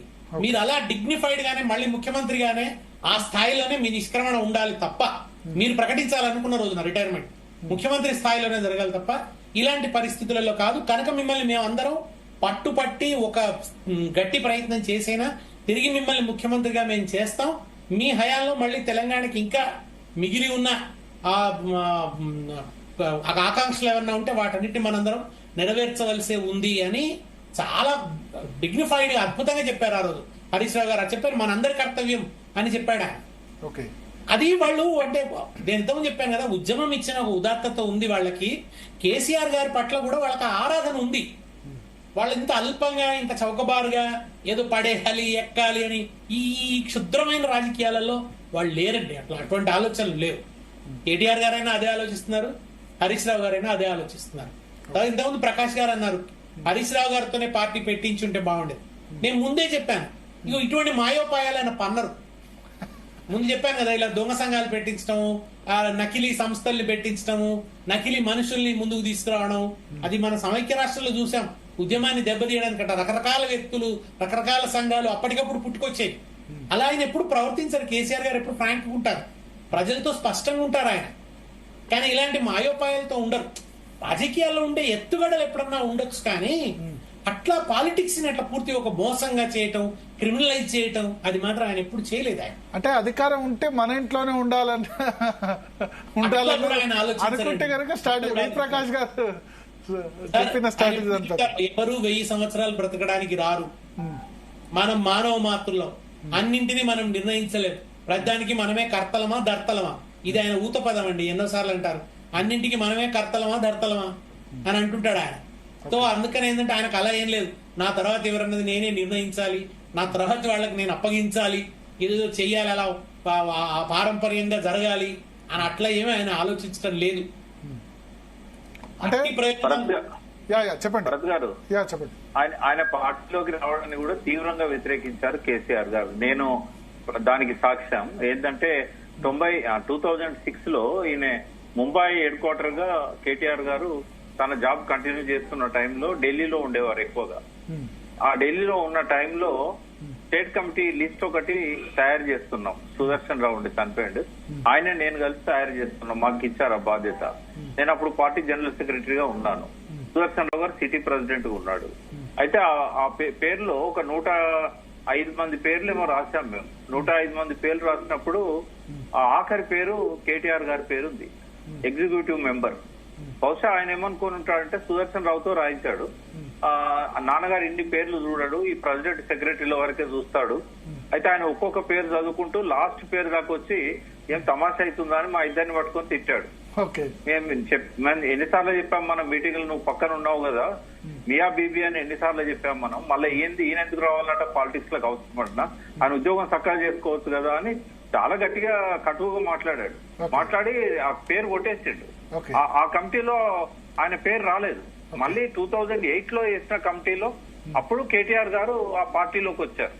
ఆయన పార్టీ యాక్టివిటీస్ లో ఉన్నా కూడా పార్టీలో పదవి ఇవ్వడానికి కేసీఆర్ గారు 2 సంవత్సరాలు సతాయించారు. కవిత గారిని కూడా అంతే, కవిత గారికి కూడా ఇవ్వలేదు. ఆయన బతుకమ్మ పేరుతోనే ఆమె ఎంటర్ అయింది తప్ప పార్టీ నాయకురాలిగా, పార్టీ సభ్యురాలిగా ఎక్కడ కూడా కవిత గారు లేరు 2013 దాకా. ఆమె జాగృతిని డెవలప్ చేసుకున్నారు. కాబట్టి కేసీఆర్ మనస్తత్వాన్ని దేశపతి గారు చెప్పిన దానికి ఇది ఒక అడిషన్ నేను చేసిన అంతే. ఓకే, మరి అప్పుడు 2 సంవత్సరాలు కరీంనగర్ ఎలక్షన్స్ లో, బై ఎలక్షన్స్ లో పనిచేశారు కదా కేటీఆర్. 2009 లో ఆయన అదొకే, బట్ దానికంటే ముందు ఫస్ట్ కరీంనగర్ బై ఎలక్షన్స్ తో కదా ఎంట్రీ. పార్టీలో పదవి పనిచేశాడు కానీ పార్టీలో ఏ పదవి లేదండి. పార్టీలో పదవి లేదు, ఏ పదవి లేదు. మరి తర్వాత ఎట్లా ఇచ్చారు 2008 లో? ఏం అంటే తర్వాత ఏంటంటే ఆయన ఇవన్నీ పరిస్థితులు చూశాడు. ఎందుకంటే యూపీఏ మోసం చేసింది, కేసీఆర్ గారు మళ్ళీ ఉద్యమంలోకి వస్తున్నారు, మళ్ళీ విద్యార్థులతోని క్లాసులు పెట్టించి విద్యార్థులు వద్దన్న కేసీఆర్ గారు విద్యార్థులను ప్రధాన భూమిక చేసుకోవాలనుకున్నారు. ఈ పరిస్థితుల్లో ఆయనే నీకు తోడుగా నేనుంటాను, ఉద్యమంలోకి వస్తున్నా కదా, నేను పాలనలోకి కాదు కదా. అప్పుడేంటంటే కేసీఆర్ గారు కేంద్ర మంత్రిగా ఉన్నారు. కేంద్ర మంత్రిగా ఉన్నప్పుడు వద్దన్నాడు. ఉద్యమంలోకి వస్తా అన్నప్పుడు మేము కూడా మాట్లాడినప్పుడు ఏమన్నాడంటే, మరి ఉద్యమంలోకి వస్తా అన్నప్పుడు మనం ఎట్లొద్దంటాము, ఇదేమి పంచపక్ష పరమాన్నాలు తీరడానికి కాదు కదా, ఉద్యమంలో కదా ఆయన వస్తానన్నది. కాబట్టి ఉద్యమంలోకి వచ్చే వాళ్ళని మనం ఎట్లా ఆపగలుగుతాము, కవిత జాగృతి పేరుతో పోతుంటే మంచి రెస్పాన్స్ వస్తున్నది అనేది అప్పుడు ఆయన చేదోడు వాదోడుగా పార్టీకి ఒక వెన్నెముకలా ఉంటాడు అనే ఉద్దేశంతో కేసీఆర్ గారు ఆ కమిటీలో ఆయనను నియమించారు. ఓకే ఓకే, ఇప్పుడు తదుపరి వారసుడు కేటీఆర్ అని క్లియర్ గా అర్థమైపోతుంది మన సభ ద్వారా కానీ వాటి ద్వారా కానీ. సో దీన్ని క్లియర్ గా అన్ని వర్గాల వాళ్ళు అందరూ యాక్సెప్ట్ చేసినట్టేనా ఇంకా హరీష్ రావు స్టేట్మెంట్ తో? దెర్ ఇస్ నో డౌటా? అంటే నేను అనేది ఏంటంటే ఎప్పటికైనా సీఎం పదవి ఎప్పుడు ఇవ్వాలనేది కేసీఆర్ గారే డిసైడ్ చేయాలి. చాలా అంశాలు నేను చెప్పగలుగుతాను మీకు. అంటే తెలంగాణను ఇంకా ఏ లెవెల్ తీసుకుపోవాలో ఆయనకు తెలుసు. ఇప్పుడు ఆయన అసంపూర్తిగా ఉన్నాయి, ఆయన లక్ష్యాలన్నీ కూడా అసంపూర్తిగా ఉన్నాయి. కనీసం 1 కోటి ఎకరాల మాగాణం నా స్వప్నం అన్నది కూడా పూర్తి కాలేదు. ఈ ఆశయాలు, ఆయన ఆకాంక్షలు అన్ని కూడా పూర్తయ్యేదాకా ఆయన పదవి అనేది ఇవ్వడం అనేది అసంభవం. ఒకవేళ ఆశలు పెట్టుకుంటే పెట్టుకోనియండి, కానీ అది సాధ్యమయ్యే పని కాదు. రెండవది, కేటీఆర్ గారికి చీఫ్ మినిస్టర్ ఇవ్వకపోయినా కూడా ఆ స్థాయికి తక్కువేం లేడు ఆయన. పోయిన 2వ టర్మ్ లో కూడా ఒక డిఫాక్టో చీఫ్ మినిస్టర్ లాగానే అన్ని డిపార్ట్మెంట్లలో రివ్యూలు ఆయన కండక్ట్ చేశాడు చాలా వరకు. తర్వాత అన్ని ప్రాంతాలలో ఇనాగరేషన్స్ కూడా సీఎం గారికి బదులు ఆయనే పోయాడు. కాబట్టి అది మనకు ఒక అదృష్టం ఏంటంటే, మనకు ఒక్క పాలన కట్ అవుతుంది ప్రకాష్ గారు, ఒక పాలనలో 2 చీఫ్ మినిస్టర్స్ అని అనుకోవచ్చు. ఎప్పుడు సెకండ్ టర్మ్ ఒకరు గౌరవ ముఖ్యమంత్రి, ఒకరు వర్కింగ్ ముఖ్యమంత్రి. ఓకే ఓకే, అంటే మున్సిపల్ మంత్రిగా అయితే అంటే నేను ఒకటి రాజకీయాల్లో మంచి చేసినప్పుడు మనం మంచి చెప్పాలి. మున్సిపల్ గానీ ఐటీ మినిస్టర్ గా కేటీఆర్ పర్ఫార్మెన్స్ మాత్రం ది బెస్ట్ పర్ఫార్మెన్స్ అని అనుకోవచ్చు. ఇంతకుముందు మీరు చెప్పినట్టు జిహెచ్ఎంసీ పరిధిలో అయితే, నేను జిహెచ్ఎంసీ పరిధిలో పౌరుడిగా చెప్తున్నా, నేను జర్నలిస్ట్ గా ఏమంటారు కేసీఆర్ తండ్రి కొడుకును పొగడనట్టు జర్నలిస్ట్ కూడా పొగడకూడదు ఏ రాజకీయ నాయకుడిని. ఎస్ఆర్డిపి గానీ, strategic road development program, Hyderabad roads చాలా ఇంప్రూవ్ అయినాయి. SNDP strategic nala development program, link roads, చాలా లింక్ రోడ్స్ ఏర్పడ్డాయి. దాని ద్వారా ట్రాఫిక్ కంజెషన్ చాలా తగ్గింది. వాళ్ళు బెంగళూరు పోతే మొత్తుకుంటున్నారు. సో హైదరాబాద్ లో ఇన్ని వెహికల్స్ పెరుగుతున్నా సరే ఆ SRDP కింద చేపట్టిన ఫ్లైఓవర్స్ కానీ లింక్ రోడ్స్ కానీ ఇవన్నీ కూడా చాలా సక్సెస్. నానక్రామ్ కూడా, గచ్చిబౌలి ఈ ప్రాంతాల్లో ఢిల్లీ నుంచి, ముంబై నుంచి కొత్తగా వచ్చిన వాళ్ళు అసలు ఇది హైదరాబాదా లేకపోతే ఏది వెస్టర్న్ కంట్రీస్ లో మనం ఉన్నామా అని వాళ్ళు చెప్తున్నారు. Even north Indians, Andhra public కూడా వచ్చిన వాళ్ళు కూడా దే ఆర్ హ్యాపీ. అంటే మా నార్త్ ఇండియాలో ఎందుకు ఇంత డెవలప్మెంట్ జరగట్లేదు, తర్వాత మా ఆంధ్రాలో ఎందుకు డెవలప్మెంట్ జరగలేదు. ఎందుకంటే ఆంధ్రాలో మనకు తెలుసు కదా, చంద్రబాబు నాయుడు 5 సంవత్సరాలు పరిపాలించారు, జగన్మోహన్ రెడ్డి ఇద్దరు కూడా ఆ విధంగా చేయలేకపోయినారు. అమరావతి అక్కడ జరగలేదు, ఆయన 3 రాజధానులని అది జరగలేదు. సో కంపారిజన్ లో చేసుకుంటే వాళ్ళు కూడా చెప్తూ ఉంటారు హైదరాబాద్ చాలా అద్భుతంగా ఉంది. ఐటీ పరంగా జరిగిన డెవలప్మెంట్, ఐటీ ఎక్స్పోర్ట్స్ జరిగాయి. ఈ విషయంలో ఖచ్చితంగా అంటే ఇప్పుడు జర్నలిస్ట్ అంటే ప్రతి దానిలో లూప్ హోల్ వెతకడం కాకుండా మంచి జరిగినప్పుడు మంచి అని కూడా అనాలి. So the best ever IT and urban development minister KTR ఉమ్మడి ఆంధ్రప్రదేశ్ లోనే అని చెప్పొచ్చు. నేను ఓడిపోయినప్పుడు కూడా ఆయన పర్సనల్ గా మెసేజ్ పెట్టారు, సరే మీరు ఓడిపోయారు, తప్పులు చేశారు, కానీ best IT minister and urban development minister మాత్రం మేము మిస్ అవుతున్నాం అని చెప్పాను. సో అడ్మినిస్ట్రేటివ్ పరంగా అయితే ఖచ్చితంగా ప్రూవ్ చేసుకున్నారు కేటీఆర్, ఆ విషయంలో నో డౌట్. ఇంకొక పర్సన్ సరే, ఇంకా ఇప్పుడు రాజకీయ నాయకులు అన్నప్పుడు మంచి చెడులు రకరకాలు ఉంటాయి, తప్పులు అన్ని 100% కరెక్ట్ చేయరు, 100% చేయరు. బట్ అడ్మినిస్ట్రేటర్ గా మాత్రం ది బెస్ట్ అడ్మినిస్ట్రేటర్. అంటే తెలంగాణకి కరెక్ట్ సమయంలో ఎస్పెషల్లీ హైదరాబాద్ కు మున్సిపాలిటీస్ కి పరంగా కూడా చాలా చాలా వర్క్స్ అయినాయి, చాలా అభివృద్ధి కార్యక్రమాలు అయినాయి. అండ్ ఒకటి, ఇవాళ రంగారెడ్డి జిల్లా దేశంలోనే అత్యధిక తలసరి ఆదాయం కలిగిన జిల్లా. So that credit goes to KTR. BRS party మీరు ఎవరు చెప్పుకోలేదు దీన్ని, మీరు ఎక్కడ ప్రచారం చేసుకోలేదు. ఈ రంగారెడ్డి జిల్లా దేశంలో అత్యధిక తలసరి ఆదాయం కలిగిన జిల్లా అంటే ఎందుకు అత్యధిక తలసరి ఆదాయం వస్తుంది? ఇన్ఫ్రాస్ట్రక్చర్, అమ్యూనిటీస్ ఇవన్నీ కూడా డెవలప్మెంట్ అయితే ఆటోమేటిక్ గా, అంటే మౌలిక సదుపాయాలు కానీ ఇవన్నీ ఇన్ఫ్రాస్ట్రక్చర్ డెవలప్మెంట్ అయితే ఆదాయం పెరుగుతుంది. ఆదాయం అంటే పబ్లిక్ వచ్చి ఇక్కడ ఖర్చు పెడితే అల్టిమేట్ గా రెవెన్యూ మళ్ళీ ప్రభుత్వానికి వస్తుంది. సో రంగారెడ్డి జిల్లాలో, హైదరాబాద్ లో వచ్చిన ఆదాయాన్ని తీసుకుని మనం ఆదిలాబాద్ లో, ములుగులో, ఆసిఫాబాద్ లో, కొమరం నారాయణపేటలో ఇటువంటి జిల్లాల్లో ఖర్చు పెడతాం. సో రంగారెడ్డి జిల్లా తలసరి ఆదాయంలో నెంబర్ 1 అయిందంటే లాస్ట్ 10 years లో, that credit goes to KTR. అది మీరు ఎందుకు ఆయన కూడా పబ్లిసిటీ చేసుకున్నట్లేరు. ఇవాళ కూడా దేశంలో హైయెస్ట్ తలసరి ఆదాయం జిల్లా రంగారెడ్డి జిల్లా, బికాస్ దీస్ ఇనిషియేటివ్స్.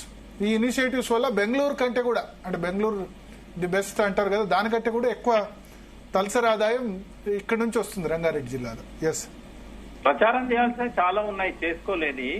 అయితే ఒకటేంటంటే ఇప్పుడు ఇవన్నీ కూడా ఫ్యాక్ట్స్ అవి. ఎట్ ది సేమ్ టైం అండి, హరీష్ రావు గారు కూడా రూరల్ పీపుల్ ఎందుకు ఇష్టపడుతున్నారు అంటే, ఒక్కసారి మీరు వేరే ఏది అక్కర్లేదు, లాస్ట్ 2 years లో వైద్య ఆరోగ్య శాఖను ఎంత బాగా హ్యాండిల్ చేసింది అనేది ఒక్కటి ఫోకస్ చేస్తే చాలు. అంతకుముందు 8 సంవత్సరాలు 7.5 సంవత్సరాలు ఎట్లుండే, ఆ లాస్ట్ 2 years లో ఎన్ని హాస్పిటల్స్, ఎంత డెవలప్మెంట్, అది ఆయన క్రెడిబిలిటీగా మనకు అదొకటి కనబడుతుంది. ఇరిగేషన్ సెక్టర్ లో కూడా ఆయన మంత్రిగా ఉన్న ముఖ్యమంత్రి గారే అన్ని తానై చేసినా కూడా హరీష్ రావు గారి కాంట్రిబ్యూషన్ కూడా ఇవాళ ప్రజలు డెఫినెట్ గా అభినందిస్తున్నారు. అంటే ఇద్దరికి కూడా ఆ టాలెంట్, ఆ ఎబిలిటీ ఇద్దరికి ఉంది. కాకుంటే ఆయన పోటీ పడడం ఇష్టం లేదు ఆయనకు. ఆయన మనసులో మామయ్య ఉన్నంత వరకు మామయ్య చెప్పిందే నేను వింటాను అనేది స్థిరంగా ఎప్పటి నుంచో ఉన్న అభిప్రాయం, ఉద్యమ కాలం నుంచి కూడా ఉన్న అభిప్రాయం అది. కాబట్టి కాళేశ్వరం ప్రాజెక్టు చాలా స్పీడ్ గా కంప్లీట్ అయ్యేందుకు ఫస్ట్ టర్మ్ లో చాలా గట్టిగా పనిచేశారు. మీరు అన్నట్టు మెడికల్ కాలేజ్ కూడా 32 అయినందుకు చేశారు. అయితే మంచి ఉంది. రెండో కోణం నేను చెప్తున్నా, వీళ్ళు కొంత యాక్సెసిబిలిటీలో ప్రాబ్లం వచ్చింది. కేసీఆర్ జనరల్ గా కలవాలని అనుకోరు, పబ్లిక్ ని ఎక్కువ కలవాలనుకోరు కదా. ప్రగతి భవన్ అంటే ముఖ్యమంత్రి కార్యాలయం, సెక్రటేరియట్ కి కామన్ పబ్లిక్ రావాలని కోరుకోరు. కానీ తెలంగాణ ప్రజల ఆస్పిరేషన్స్ వేరుంటాయి. మా సెక్రటేరియట్ మేము పోయి ఫోటో దిగాలి, ప్రతిరోజు మేము మంత్రి ఎప్పుడు కలిస్తే కలవాలి, ముఖ్యమంత్రి అయినా రోజు ప్రజా దర్బార్ ఉండాలి.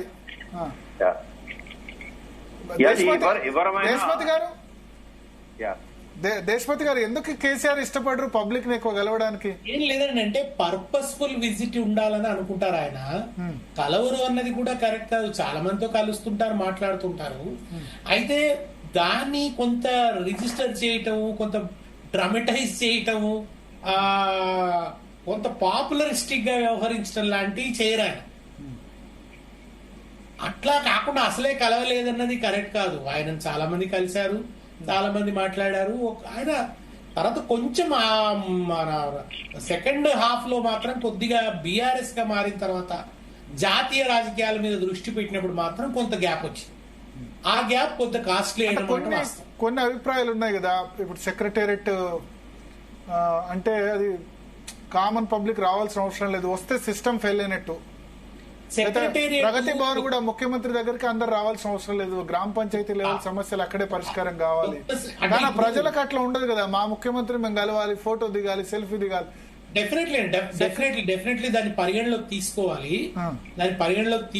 ఆ మేరకు ఆ యాక్సెస్ డెవలప్ చేయాల్సిన అవసరం కూడా ఉంది. నేను కాదని అనటం లేదు, కానీ ఆయన ఏదో కలవకూడదు అనేది అది ఒకటి పెట్టుకొని ఉన్నాడు అన్నది కూడా కరెక్ట్. ఆయనది ఇప్పుడు ఈ రోజు ఫామ్ హౌస్ లో ఆయన ఆ పక్కన వ్యవసాయం చేసే రైతులతో మాట్లాడుతుంటారు, అక్కడ అందులో పనిచేసే కూలి వాళ్ళతో కూడా సంభాషిస్తాడు. ఆయన ఫోన్లు చేసి మాట్లాడుతాడు చాలా మంది రైతులతో, మీరేమనుకుంటున్నారు అని.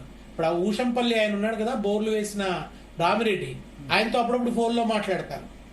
చాలా మందితో ఫోన్ అంటే రైతుల్ని అర్థం చేసుకోండి, మీరు ఏమనుకుంటున్నారు ఇది జరుగుతున్నది అని.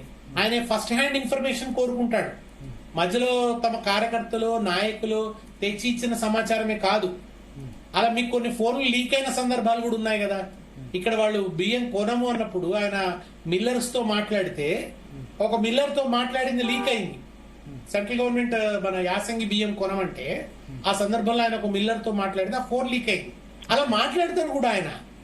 మాట్లాడరన్నది కరెక్ట్ కాదు, కానీ మీరు అన్నట్టు ఏంటంటే ఇంకా కొంచెం రాజశేఖర రెడ్డి పద్ధతిలో అలా ఒక సమయం పెట్టి కలవడము, దాన్ని రిజిస్టర్ చేయటము అనేది అది ఇంకా బాగుండేది. అది కూడా జరిగి ఉంటే ఈ సమస్య కొంత రాకుండా ఉండేది. ఓకే, అంటే భరత్ గారు చెప్పండి. ఇప్పుడు ఉద్యమంలో పల్లె నిద్రలు చేయడము, పొద్దున్నే పళ్ళ పుల్లు వేసుకొని ఊరంతా తిరగడము, ఇంటికి వచ్చిన వాళ్ళకందరినీ డైనింగ్ టేబుల్ మీద భోజనం పెట్టేయడము. ఆ జయశంకర్ గారు ఒకసారి అన్నాడు, ఏంటిదా అయినా ఒక్కడి దినంగానే ఎన్నడూ చూడలేదా ఇన్ని సంవత్సరాల్లో అన్నాడు. అంటే ఇటువంటి మనిషి ఒక్కసారి ముఖ్యమంత్రి కాగానే మొత్తం లైన్ కట్ చేసినట్టు అయిపోయింది. అంటే ఎవరిని కూడా అవకాశం ఇవ్వలేదు అనేది. అంటే నేను అనేది మెయిన్ గా తనకు అవసరమైన వాళ్ళకి ఎంతో మందికి చాలా సార్లు టైం ఇచ్చారు, కానీ కలవాలనుకున్న వాళ్లకు ఒక కమ్యూనికేషన్ గ్యాప్ కూడా ఉండేది. వారు నేరుగా కేసీఆర్ గారితో మాట్లాడే అవకాశం కూడా లేదు కదా. వాళ్ళు అడుగుతున్నారన్న విషయాన్ని కూడా కమ్యూనికేట్ చేయడంలో కొంత వైఫల్యం అనేది ఉన్నది. చాలా మంది సీనియర్ నాయకులు కేవలం ఆ కమ్యూనికేషన్ గ్యాప్ వల్ల పార్టీ వదిలిపెట్టిపోయారు. వాళ్ళు తిరిగి వచ్చిన నాడు కూడా మళ్ళీ చెప్పారు కేసీఆర్ గారితో, అన్న మీ మీద మాకేం లేదు, స్వామిగౌడ్ అన్న మాటలు చెప్తున్నా. స్వామిగౌడ్ గారు కేసీఆర్ గారి తర్వాత స్థానంలో ఉన్నారు ప్రభుత్వంలో. కౌన్సిల్ చైర్మన్ అంటే సీఎం తర్వాత ప్రోటోకాల్లో 2వ స్థానం. ఆయనను కేసీఆర్ గారితో మాట్లాడించలేదు. ఆయన ఎన్నిసార్లు అడిగినా అపాయింట్మెంట్ ఇవ్వలేదు. దీనికి బాధ్యత ఎవరు వహించాలో కేసీఆర్ గారే చెప్పాలి. కానీ ఇటువంటి చాలా అనర్థాలు జరిగినాయి. అది ఒక్కటి కరెక్ట్ గా చేసుకొని ఉన్నా కూడా ఈ గవర్నమెంట్ పడిపోయేది కాదేమో నా దృష్టిలో.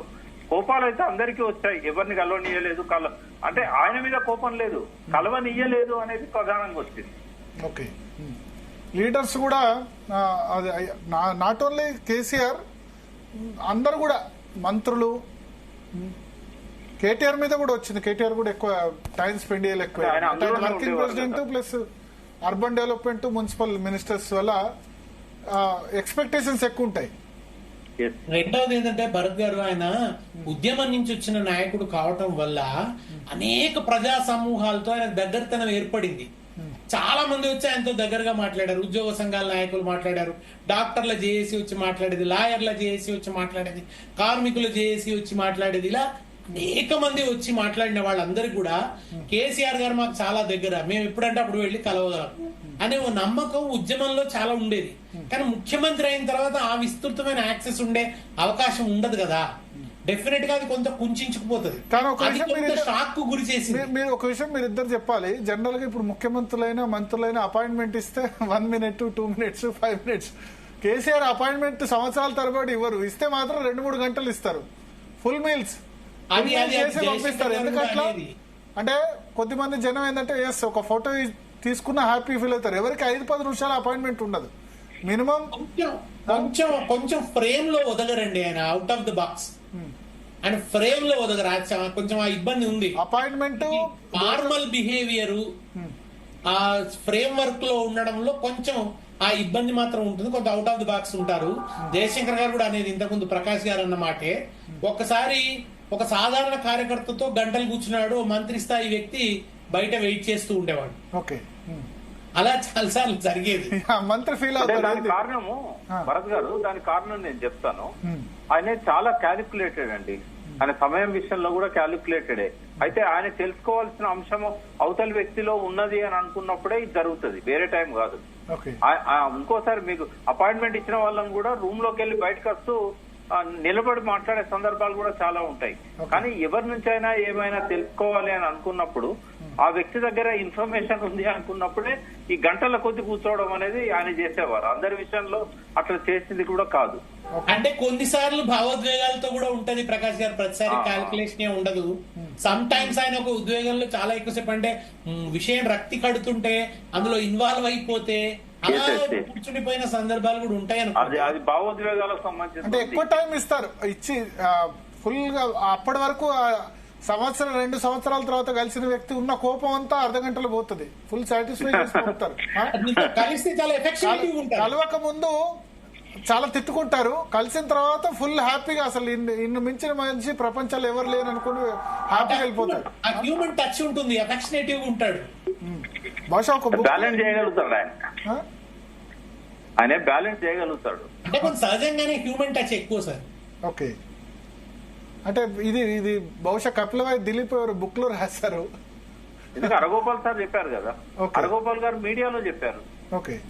ఏదేదో అడగాలని పోతాము, ఫస్ట్ ఒక హాఫ్ అన్ అవర్ మనల్ని మాట్లాడినాడు, తర్వాత ఆయన హాఫ్ అన్ అవర్ మాట్లాడిన తర్వాత మనం అడగడానికి కానీ చెప్పడానికి కానీ ఏమీ ఉండదు, అందరినీ ప్రశాంతంగా చేసి పంపిస్తారు అని. అంటే అది ప్రతిసారి వ్యూహమేం కాదులేండి ప్రకాష్ గారు. ఆ మనిషి లోపల ఆ రకమైన మాట్లాడతారు, వ్యూహంగా ఏం మాట్లాడరు.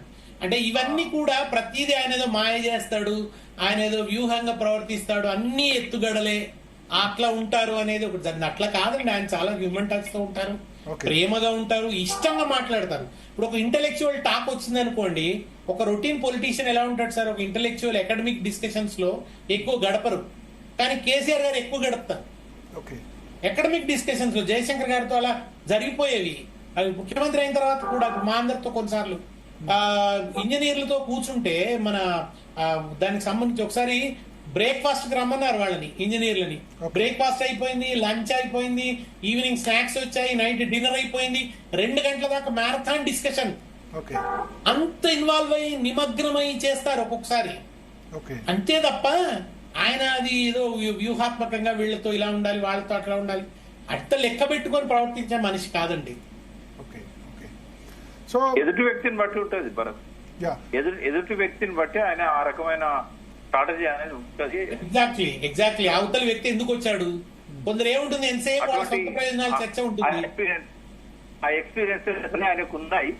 కరెక్ట్, ఆయనకు అది ఆసక్తిదాయకము, అనురక్తి ఉన్నప్పుడు అది అట్లా ఉంటుంది. అంటే ఇప్పుడు టిఆర్ఎస్ ఫ్యూచర్ ఏంటి ప్రకాష్ గారు? చాలా పదిలంగా ఉంది. రాజకీయ విశ్లేషకుడిగా చెప్పండి. అవును, చాలా పదిలంగా ఉంది.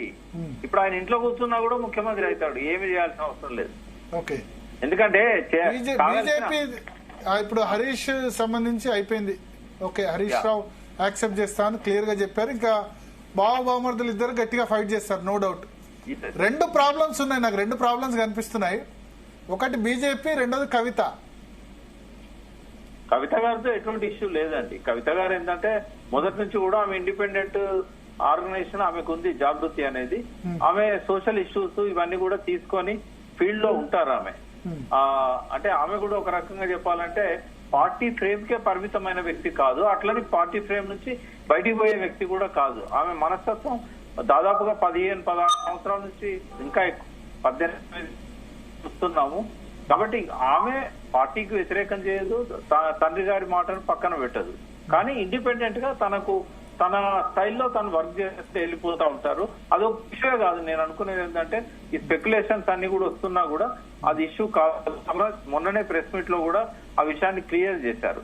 బీజేపీ విషయానికి మీకు ప్రెస్ మీట్ లో ఏం క్లియర్ చేసినట్టు అనిపించింది? నాకైతే మా పార్టీ నాయకులే దుష్ప్రచారం చేస్తున్నారు, దీన్ని మా వాళ్ళు ఖండించాలని చెప్పిన తర్వాత క్లియర్ చేసినట్టు అనిపించలేదు ఇంకా మాకు.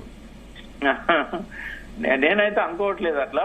నాకు అంటే ఆ కుటుంబంతో ఉన్న చనువు గాని వాళ్ళ మనస్తత్వాల గురించి ఉన్న అవగాహన ఇదంతా చూసినప్పుడు ఏంటంటే సామాజిక తెలంగాణ రాలేదు అనడం పార్టీకి ప్లస్ అవుతుందా? 10 సంవత్సరాల పాటు అధికారం నుండి సామాజిక తెలంగాణ రాలేదు, భౌగోళిక తెలంగాణ వచ్చింది, రైతు బంధు లాంటి స్కీమ్స్ మనం భూమి లేని రైతులకి ఇవ్వలేకపోయాం, అది మైనస్ అనడం అవి ప్రజలు ఇవాళ ఉన్న పరిస్థితిలో ప్రజలు అది ఎక్స్పెక్ట్ చేస్తున్నారు.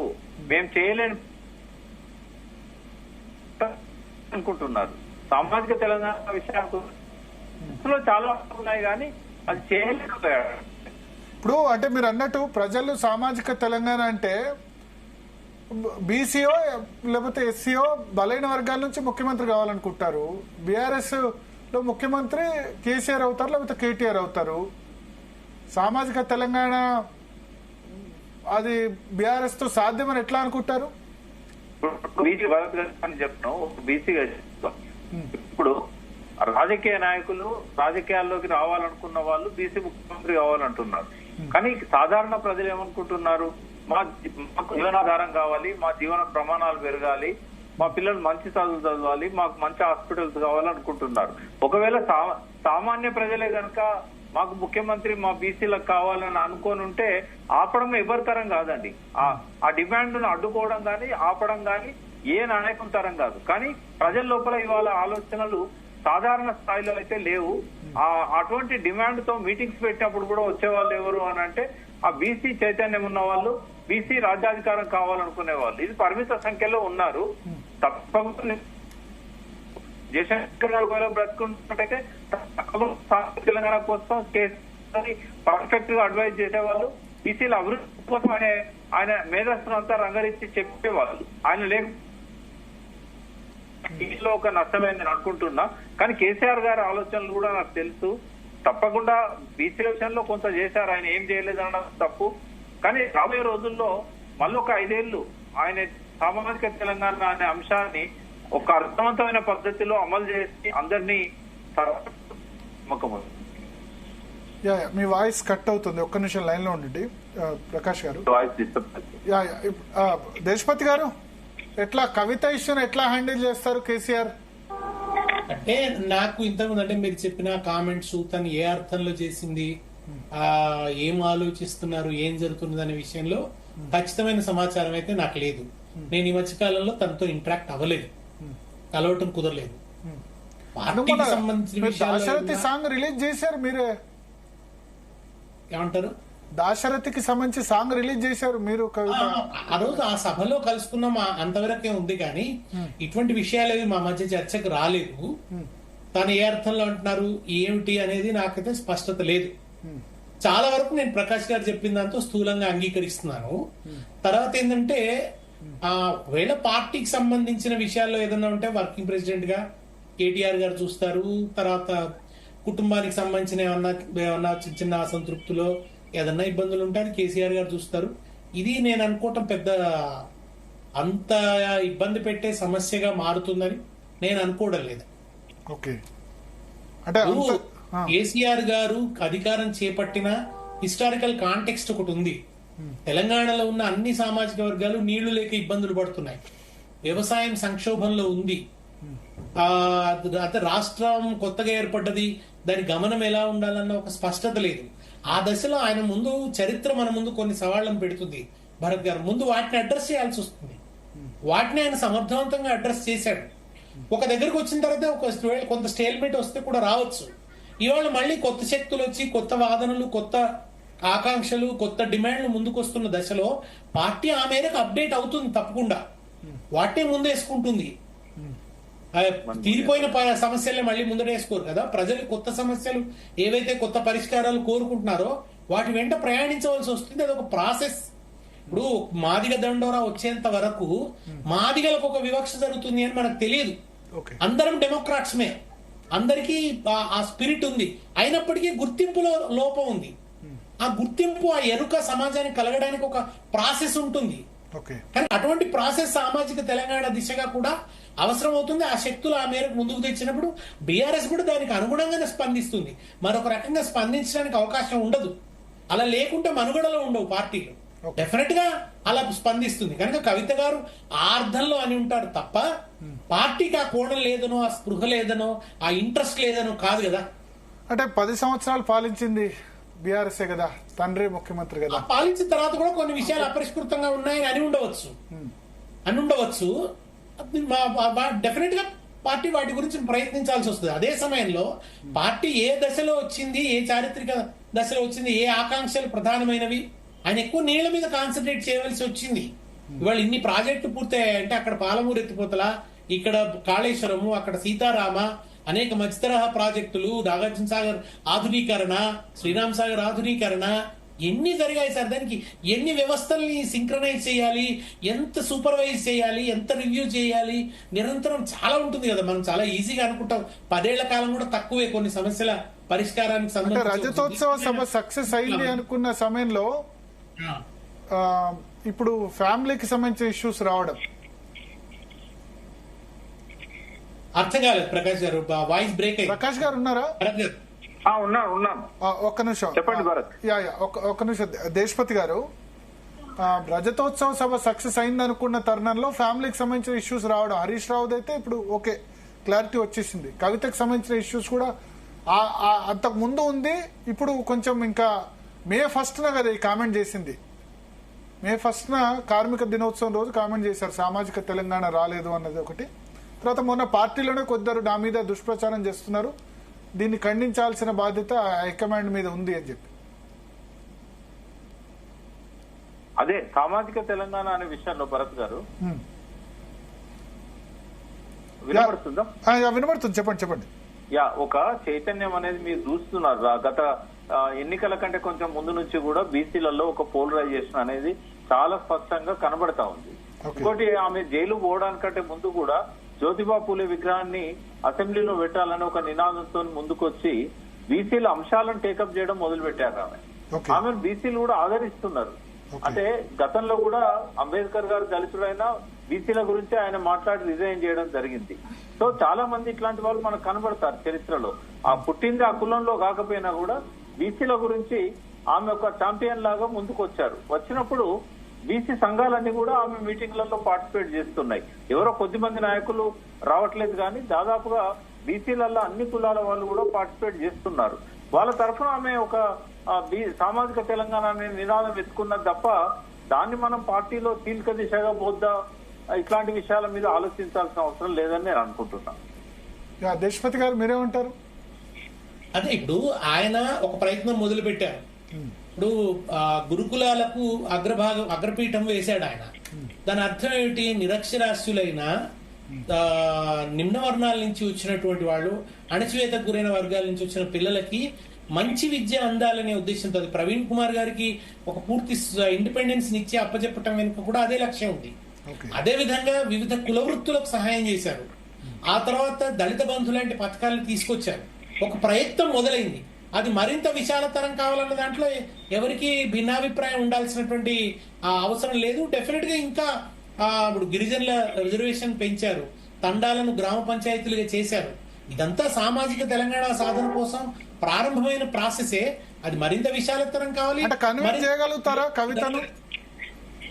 కేసీఆర్ కన్విన్స్ చేయగలుగుతారా కవితను అంటున్నారా? పార్టీ ఫోరమ్స్ లో బహిరంగంగా కాకుండా పార్టీ ఫోరమ్స్ లో మాట్లాడు. పార్టీ వాళ్ళే ఎవరో కుట్ర చేస్తున్నారని ఆమె అన్న దాని వెనుక అదే నేను ఇంతకుముందు అన్నది. నేను తనతో మాట్లాడలేదు, తను ఏ అర్థంలో అన్నారో దానికి సంబంధించిన స్పష్టమైన సమాచారం ఏది నా దగ్గర లేదు కనుక ఇప్పుడు దాని మీద నేనేమి. ప్రకాష్ గారు ఎందుకన్నారు ఆ మాట? ఎందుకనే ఉంటారు? లేదండి, నేను చాలా సార్లు ఆమెతో కలిసి మీటింగ్స్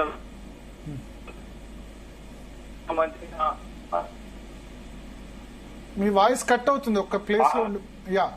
పార్టీ పెట్టాలనే ఆలోచన అయితే లేదండి ఆమెకి. ఓకే, పార్టీ పెట్టాలనే ఆలోచన లేదు. కాకపోతే ఓకే, మీ వాయిస్ కట్ అవుతుంది, ఒక ప్లేస్ లో ఉండి మాట్లాడండి ప్రకాష్ గారు. ప్రకాష్ గారు, సో మళ్ళీ ఒకసారి డయల్ చేయండి పీసీఆర్ ప్రకాష్ గారికి. సో దేశపతి గారు, రెండో ప్రాబ్లం బీజేపీ, ఇప్పుడు బీఆర్ఎస్ సంబంధించి బీజేపీ విషయానికి వస్తే బీజేపీ ఏదైతే ఒక పోలరైజేషన్ అంటే హరీష్ కేటీఆర్ ఇద్దరు అద్భుతంగా కాంగ్రెస్ గవర్నమెంట్ మీద పోరాడుతున్నారు, నో డౌట్, అసెంబ్లీలో అయినా ఎక్కడైనా నో డౌట్. బట్ ఇప్పుడు అధికారంలో ఉంది అక్కడ కాంగ్రెస్, ఓకే. బట్ బీజేపీ మొన్న 8 సీట్లు కొట్టేసింది పార్లమెంట్ లో, గ్రాడ్యుయేట్లు కూడా 2 గెలిచారు. బీజేపీ చాలా చురుకుగా పోలరైజేషన్ పాలిటిక్స్ ని చేస్తూ వచ్చింది. బట్ ఇప్పుడు కొంచెం అది సాచురేషన్ పద్ధతి వాతావరణంలోకి వెళ్తున్న పరిస్థితి కొంత కనిపిస్తున్నది.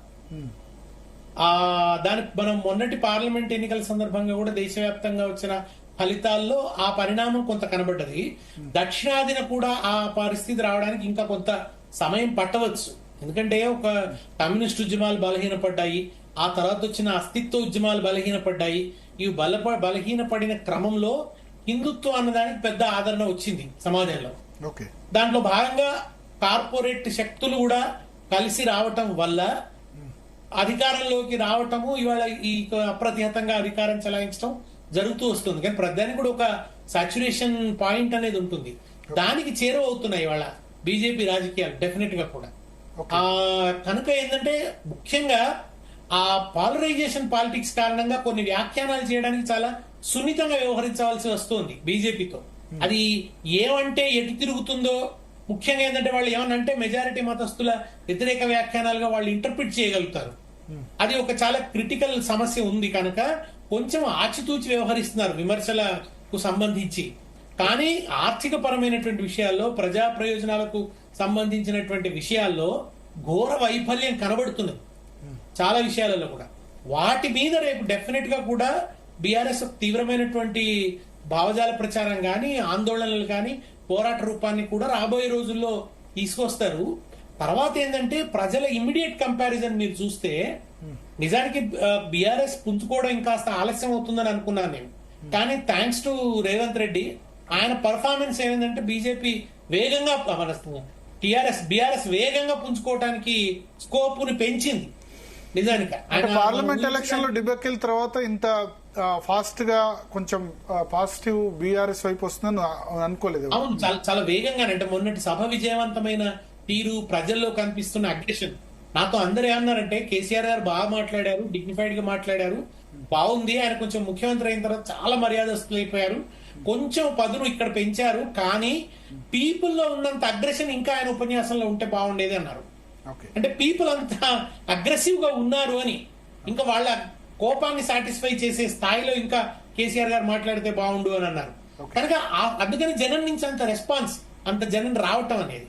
కనుక ఇప్పుడు ఈ ప్రజల్లో ఇమీడియట్ కంపారిజన్ ఏం జరుగుతోంది అంటారే, బీఆర్ఎస్ ఉన్నప్పుడు ఇది మంచి రైతు బంధు సరిగ్గా వచ్చింది, లేదా బీఆర్ఎస్ ఉన్నప్పుడు పనులు వేగంగా జరిగాయి, ప్రాజెక్టుల విషయంలో పురోగతి కనిపించింది, చాలా సంక్షేమం, చాలా ఒక వైబ్రాన్సీ ఉండేది. అది ఇప్పుడు ఏమీ లేదు, పైగా తిరోగమనం కనబడుతోంది, రాష్ట్ర ఆదాయం పడిపోతుంది. వీటితో పాటు రేవంత్ రెడ్డి మాట్లాడుతున్న తీరులో, వ్యవహార శైలిలో ముఖ్యమంత్రి పదవికి ఉండాల్సిన మ్యాగ్నానిమిటీ కనిపించడం లేదు. బహుశా నేను ఇప్పటి వరకు కూడా కొంత పర్ఫార్మెన్స్ లో ఫెయిల్యూర్ వల్ల విమర్శలో అది వేరు, కానీ ఒక వ్యక్తి ఇప్పటికీ ముఖ్యమంత్రిగానే జనం ఒక అంగీకరించని ఆక్షేపణ ఉన్న ఓ స్థితి నాకు రేవంత్ రెడ్డి ప్రవర్తన వల్ల కనబడుతుంది, కొత్తగా కనబడుతున్న పరిణామం. కనుక ఇవన్నీ కూడా బీఆర్ఎస్ పుంజుకోవడానికి చాలా మంచి ప్రాతిపదికల్ని అందించినాయి. బీజేపీ ఎంత చెప్పినా ఇప్పటికీ ఇంకా ఒక ప్రజా సమస్యల మీద పోరాటంలో బీఆర్ఎస్ తో పోల్చినప్పుడు ఓ అడుగు వెనకనే ఉంది, ఆశించిన స్థాయిలో లేదు. వాళ్ళ అధ్యక్షుడు, కొత్త అధ్యక్షుడు ఎన్నికైతే మళ్ళీ వేరే విధంగా ఉంటుంది.